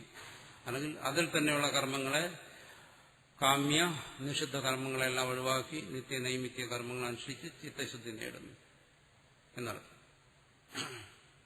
ഇനി ഒരുവന് ആ ഗൃഹസ്ഥധർമ്മം അനുഷ്ഠിക്കുമ്പോഴോ അല്ലെങ്കിൽ അതിനു മുമ്പോ അയാളുടെ പൂർവ്വ സംസ്കാരം കൊണ്ട് അന്ധകരണശുദ്ധി ഉണ്ടെങ്കിലോ തേഭ്യോ വിദ്ധായ പ്രവ്രജന്തി. തേഭ്യോ ഇത്തരം കാമനകളിൽ നിന്നെല്ലാം വിദ്ധായ, വിധാനം ചെയ്തിട്ട്, എന്നുവെച്ചാൽ ഇത്തരം കാമനകളെല്ലാം പാടെ ഉപേക്ഷിച്ചിട്ട് എന്ത് ചെയ്യുന്നു? പ്രവ്രജന്തി, അവൻ പ്രവ്രജനം ചെയ്യുന്നു, സന്യസിക്കുന്നു എന്നാണ്. ഈ അവിദ്യാകാമങ്ങളുടെ ബന്ധനം അത് കുറവുള്ള ഒരുവൻ, അവനെന്ത് ചെയ്യുന്നു? ഇത്തരം ചിന്തകളിൽ നിന്നെല്ലാം മോചിതനായി വിധാനം ചെയ്യുക എന്ന് വെച്ചാൽ ഇതിനെല്ലാം പാടെ ഇതിൽ നിന്നെല്ലാം സ്വതന്ത്രനായിട്ട് ഉപേക്ഷിക്കുന്നു, പാടെ ഉപേക്ഷിക്കുന്നു. പ്രവ്രജന്തി ഇതി വിധാനം ആത്മാനമേവ ലോകം ഇച്ഛതു അകാമസ്യ വീതം. വേദ അധ്യയനം ചെയ്തു, മീമാംസയെക്കുറിച്ച് ചിന്തിച്ചു എന്നുള്ളതുകൊണ്ട് മാത്രം ഒരുവൻ ആത്മാവിനെ കുറിച്ചുള്ള ശരിയായ ബോധം ഉണ്ടാകത്തില്ല. അതാണ് പറയുന്നത് വിധാനം. ഈ പറയുന്ന തരത്തിലുള്ള വിധാനം, ഈ പറയുന്ന കാമനകളിൽ നിന്നുള്ള മോചനം, അതാർക്കാണ്? ആത്മാനമേവ ലോകം. ആത്മാവ് മാത്രമാണ് ഫലം. പുത്രനോ പിതൃലോകമോ ദേവലോകമോ അല്ല എന്നറിഞ്ഞ് അതിനെ ഇച്ഛിക്കുന്നവന്, അതിനാഗ്രഹിക്കുന്നു. പക്ഷെ അവൻ എങ്ങനെയുള്ളവനാണ്? അകാമസ്യ. അവൻ വാസ്തവത്തിൽ അവൻ കാമിയല്ല. അതാണ് ഇവിടെ വേദത്തിൽ കാമം എന്നുള്ള ശബ്ദം ഇച്ഛ, സാധാരണ നമ്മൾ പറയുന്ന ആഗ്രഹം എന്നുള്ള അർത്ഥത്തിലല്ല ഉപയോഗിക്കുന്നത്. അവിടെ ഒരു സാങ്കേതികമായ അർത്ഥത്തിലാണ് ഉദ്ദേശിക്കുന്നത്. ഫലത്തെക്കുറിച്ചുള്ള ആഗ്രഹം, അതാണ് കാമം അവിടെ. അതാ കേവലമായ കാമമല്ല. അതുകൊണ്ട് സാധാരണ ആൾക്കാർ ചോദിക്കും, ആത്മാവിനെ ആഗ്രഹിച്ച് ഇവിടെ പറയുന്നു ആത്മാനമേവ ലോകം ഇച്ഛതഃ, ആത്മാവാകുന്ന ഫലത്തെ അതിനെ ആഗ്രഹിക്കുന്നവൻ, എന്നിട്ട് അവന് തന്നെ അടുത്ത് പറഞ്ഞിരിക്കുന്നു അകാമൻ. അപ്പൊ ആഗ്രഹിക്കുന്നവൻ എങ്ങനെ അകാമനായിത്തീരും? അവിടെ ഒരു ചോദ്യം ചോദിക്കാം. കാമനയുണ്ടെങ്കിൽ, ഇച്ഛ ഉണ്ടെങ്കിൽ അവനെ എങ്ങനെ അകാമനെന്ന് പറയും? ആത്മാവിനെ അവൻ ആഗ്രഹിക്കുന്നുണ്ടല്ലോ എന്നൊക്കെയുള്ള കുതർക്കം ചോദിക്കും. എന്തുകൊണ്ട് കാമം എന്നുള്ള ശബ്ദം സാങ്കേതികമായ അർത്ഥത്തിലാണ് വേദത്തിൽ പ്രയോഗിച്ചിരിക്കുന്നത്. ഫലകാമം, ഫലത്തെക്കുറിച്ചുള്ള ആഗ്രഹം, അതാണ് അവിടെ കാമം. പക്ഷേ അങ്ങനെ അല്ലാതെയും മനുഷ്യന്റെ മനസ്സിൽ ആഗ്രഹം ഉണ്ടാകാം. ഇവിടെ ആത്മാവിനെ കുറിച്ചുള്ള ആഗ്രഹം അതിന് ഉദാഹരണം. ആത്മാവിനെ കുറിച്ച് ആഗ്രഹിക്കുന്നു, മോക്ഷത്തെക്കുറിച്ച് ആഗ്രഹിക്കുന്നു, അത് കാമമല്ല. എന്തുകൊണ്ട്? അത് ഫലമല്ല. മോക്ഷം എന്ന് പറയുന്നത് ഒരിക്കലും ഒന്നിന്റെയും ഫലമല്ല. പ്രവൃത്തിയുടെ ഫലമല്ല, ജ്ഞാനത്തിന്റെ ഫലമല്ല, മറ്റൊന്നിന്റെയും ഫലമല്ല. ഫലമല്ലാത്തതുകൊണ്ട് അതിനെക്കുറിച്ചുള്ള ഇച്ഛ, അതാണ് അവിടെ ഇച്ഛ എന്നുള്ള ശബ്ദം ഉപയോഗിച്ചത്. അത് കാമമല്ല.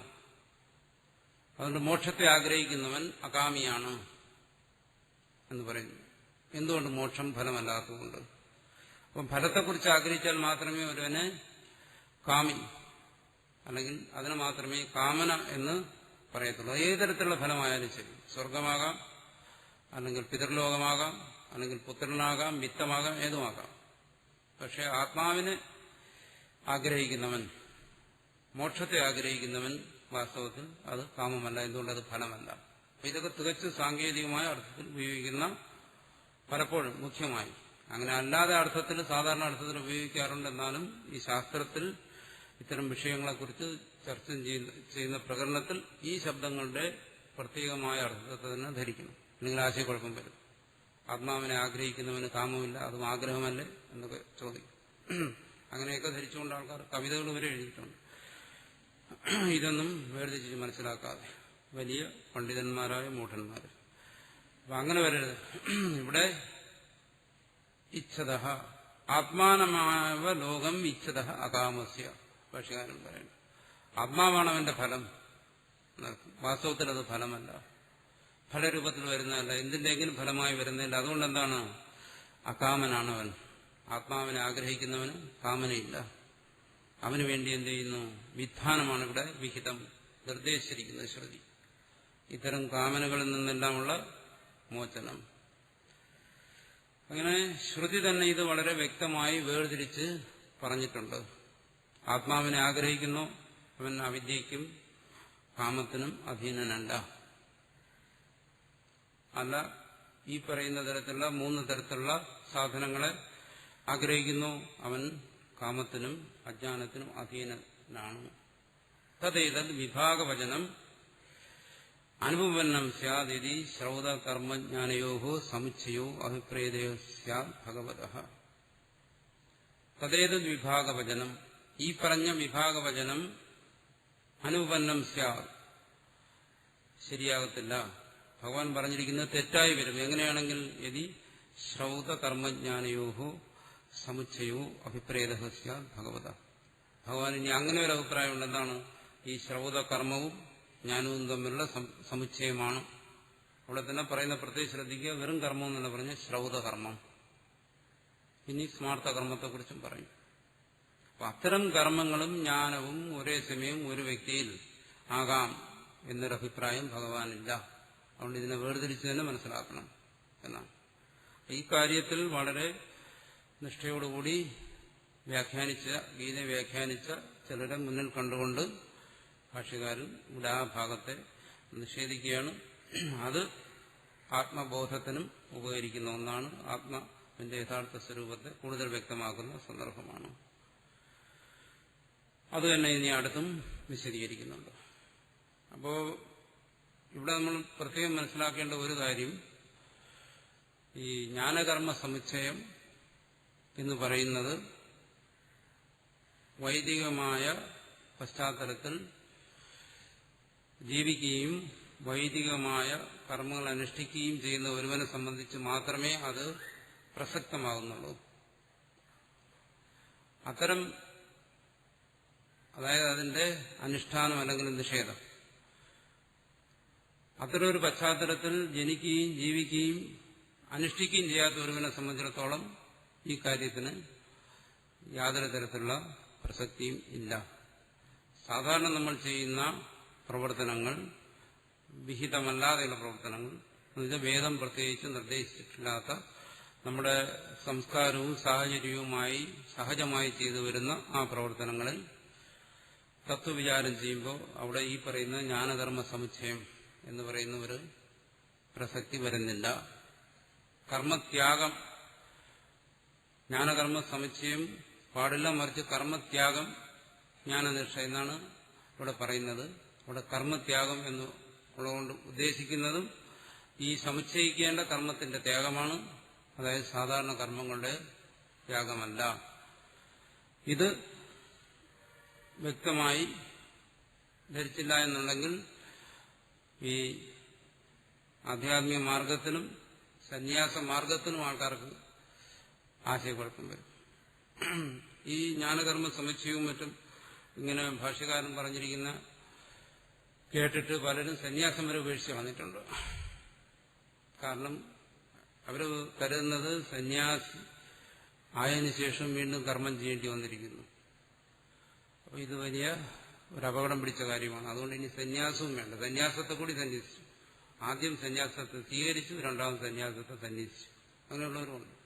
സന്യാസത്തെ സ്വീകരിക്കാനും ഒക്കത്തില്ല, സന്യാസത്തെ സന്യസിക്കാനും ഒക്കത്തില്ല. പക്ഷേ അങ്ങനെ വരെ പലർക്കും പറ്റുന്നുണ്ട്. എന്തുകൊണ്ട്? ഇത്തരം ആശയങ്ങളെ വ്യക്തമായി ധരിക്കാത്തതുകൊണ്ട്. അപ്പൊ ചിലരുടെ മനസ്സ് സ്വാഭാവികമായിട്ടും ഒരു സംശയം വരും, ഈ പറയുന്ന ആൾ മാത്രമേ ഇതൊക്കെ ധരിച്ചിട്ടുള്ളൂ, വേറെ ആരും ഈ ലോകത്തിൽ നിന്നും ധരിച്ചിട്ടില്ല. അങ്ങനെയല്ല ഞാൻ പറയുന്നത്. ഇത് ധരിച്ചിട്ടുള്ള ഒരുപാട് പേരുണ്ട്, അങ്ങനെ ധരിക്കാത്തവരുമുണ്ട്. അവരെ ഉദ്ദേശിച്ചിട്ടാണ് ഈ പറയുന്നത്. അല്ലെങ്കിൽ ഇത് നമ്മൾ സ്വയം ഈ ഭാഷയും മറ്റുമൊക്കെ മലയാള ഭാഷയിലൊക്കെ പലരും ഇത് വിശദീകരിച്ചിട്ടുണ്ട്. അത് വിശദീകരിച്ചിരിക്കുന്ന പലരും ഇതുമായിട്ട് യാതൊരു ബന്ധമില്ലാത്തവരാണ്. വെറും സംസ്കൃത ഭാഷാ പാണ്ഡിത്യം കൊണ്ട് ഇത്തരം ശാസ്ത്രങ്ങളൊന്നും അതിന്റെ സാമ്പ്രദായികമായ രീതിയിൽ അധ്യയനം ചെയ്യാതെ സംസ്കൃതമൊക്കെ നല്ല രീതിയിൽ പഠിച്ചിരിക്കും. അങ്ങനെ പഠിച്ചിട്ട് ഇത് വ്യാഖ്യാനിച്ച പലരുമുണ്ട്. മലയാള ഭാഷയിലും എല്ലാ ഭാഷകളിലുമുണ്ട്. അപ്പൊ അങ്ങനെ വരുമ്പോൾ ഇതെന്താണ് ഇതിന്റെ ശരിയായിട്ടുള്ള താല്പര്യം, എന്താണ് ഇവിടുത്തെ ഭാഷകാരന്റെ വിവക്ഷ എന്നുള്ളത് മനസ്സിലാക്കാതെ അവരും ഇതിനെ ശരിക്കും പരാവർത്തനം ചെയ്യും. അത് വിശദീകരണവുമല്ല, അങ്ങനെ ചെയ്തിരിക്കുന്നത് വായിച്ചിട്ടാണ്. ഏത് ഭാഷയും മലയാളികൾക്കാണെങ്കിൽ ദോഷം ചെയ്യുന്നു മലയാളം, മറ്റുള്ളവർക്ക് അതാത് ഭാഷ ദോഷം ചെയ്യും. എന്നിട്ട് അവർ ഇത്തരം കാര്യങ്ങളെക്കുറിച്ചൊന്നും വ്യക്തമായി ധരിക്കാതെ അത് എഴുതി വയ്ക്കും ഓരോ കാര്യങ്ങൾ. ഇത് വായിക്കും, വായിച്ചിട്ട് അങ്ങനെ ഒരു അബദ്ധം പറ്റും. ഇത് സന്യാസത്തിനൊന്നും മുമ്പ് ഇതാരും വായിക്കത്തില്ല. അങ്ങനെ ഒരു ദോഷമുണ്ട്. പഴയകാലത്ത് അങ്ങനെയല്ല. ആദ്യം തന്നെ ഉപനയനം ചെയ്ത് വേദം അധ്യയനം ചെയ്ത് പൂർവ്വ ധർമ്മ മീമാംസ ചെയ്ത് പിന്നെ ഉത്തര മീമാംസയിലേക്ക് വന്ന് കാര്യങ്ങളൊക്കെ ബോധ്യപ്പെട്ടതിന് ശേഷമാണ് സന്യാസം. അതുകൊണ്ട് തന്നെ അവർക്ക് ആശയക്കുഴപ്പം വരത്തില്ല. ഇവിടെ അങ്ങനെയല്ല. ഇവിടെ ആദ്യം സന്യാസം, അത് കഴിഞ്ഞതിന് ശേഷമാണ് പിന്നെ ബാക്കി ഇതിലൊക്കെ ശ്രദ്ധ വരുന്നത്. അപ്പോൾ ഇതിലേക്ക് ശ്രദ്ധിക്കുമ്പോൾ പിന്നെ ഇതൊന്നും ശരിക്കും മനസ്സിലാക്കുന്നുള്ള ഉപായങ്ങളില്ല. എന്നാൽ ഏകദേശം എന്തെങ്കിലുമൊക്കെ കാര്യങ്ങൾ ധരിച്ചു വയ്ക്കും, അബദ്ധമായിട്ട് ധരിച്ചു വച്ചിട്ട് പിന്നീട് സന്യാസത്തെയും സന്യസിക്കും. അതുകൊണ്ടാണ് പിന്നെ ഇതിനെ ഭയക്കുകയും ചെയ്യും. അദ്വൈതത്തെ ഭയക്കും. ഈ അദ്വൈതം എന്ന് പറയുന്നത് മനുഷ്യനെ വഴിതെറ്റിക്കുന്ന ഒന്നാണ് എന്ന് ഭയക്കുകയും ചെയ്യും. അത് അതിന്റെ കാര്യമില്ല. അതുകൊണ്ടെങ്കിലും എന്തായാലും ഇത് നമ്മൾക്ക് ചർച്ച ചെയ്യാനും ഇതിനെക്കുറിച്ച് വിചാരം ചെയ്യാനും ഇങ്ങനെ ഒരു അവസരം കിട്ടിയത് എന്തായാലും ഇത് വളരെ മഹത്തായ ആധ്യാത്മിക മാർഗത്തിൽ സഞ്ചരിക്കുന്നവരെ സംബന്ധിച്ചിടത്തോളം ഒരുപാട് ആശയക്കുഴപ്പങ്ങൾ പരിഹരിക്കാൻ സഹായിക്കുന്നതും ശരിയായ മാർഗത്തിൽ മുന്നോട്ട് പോകാൻ സഹായിക്കുന്നതുമാണ്. അല്ലെങ്കിൽ ഈ അദ്വൈതം എന്ന് പറയുന്ന ഈ ആശയം തന്നെ ഒരുപാട് ആശയക്കുഴപ്പം ഉണ്ടാക്കി മനുഷ്യനെ വഴിതെറ്റിക്കും. ഇത് ശരിയായ രീതിയിൽ ധരിക്കാതിരുന്നാണ്. അതുകൊണ്ട് ഈ കാര്യങ്ങളെല്ലാം ഇത് കേട്ടതുകൊണ്ടായില്ല, അതിൻ്റെ ഒരു പ്രധാനപ്പെട്ട ഒരു കാര്യം എന്ന് പറയുന്നത് ഇവിടെ ഒരാളിതിരുന്ന് ഇങ്ങനെ വിശദീകരിക്കുന്നു, ചർച്ച ചെയ്യുന്നു, മറ്റുള്ളവർ കേൾക്കുന്നു. ഇതങ്ങ് അവസാനിപ്പിച്ചു കഴിഞ്ഞാൽ ഇത് നമുക്ക് ദഹിക്കുന്ന കാര്യമല്ല.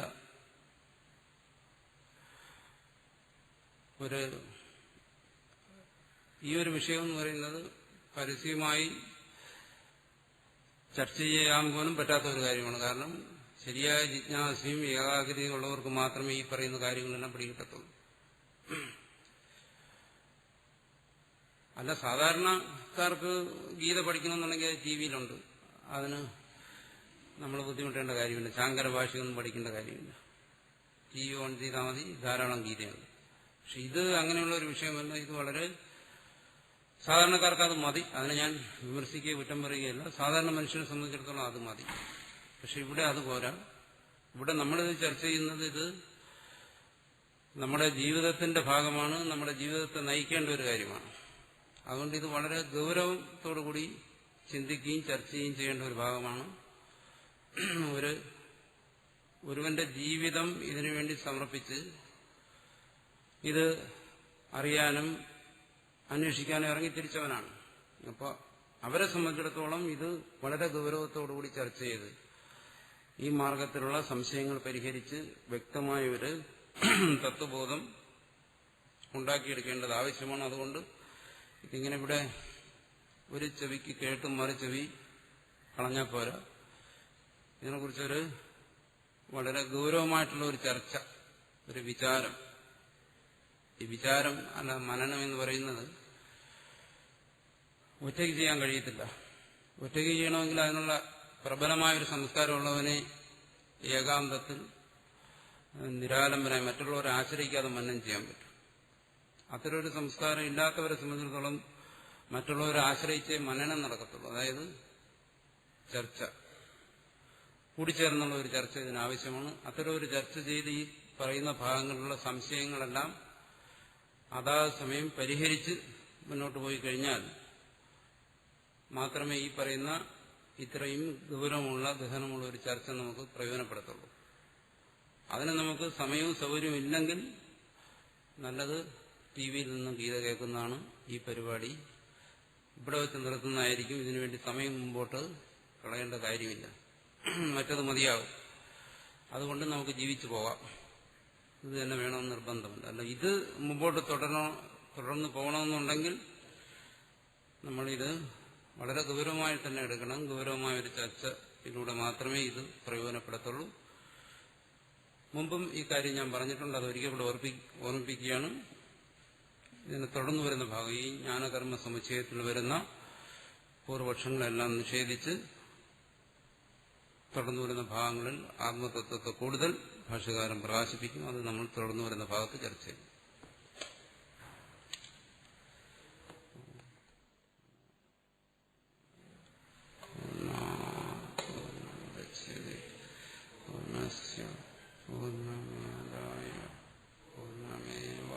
ശിഷ്യതേ ഓം ശാന്തി ശാന്തി ശാന്തി. ഓം ശ്രീ ഗുരുഭ്യോ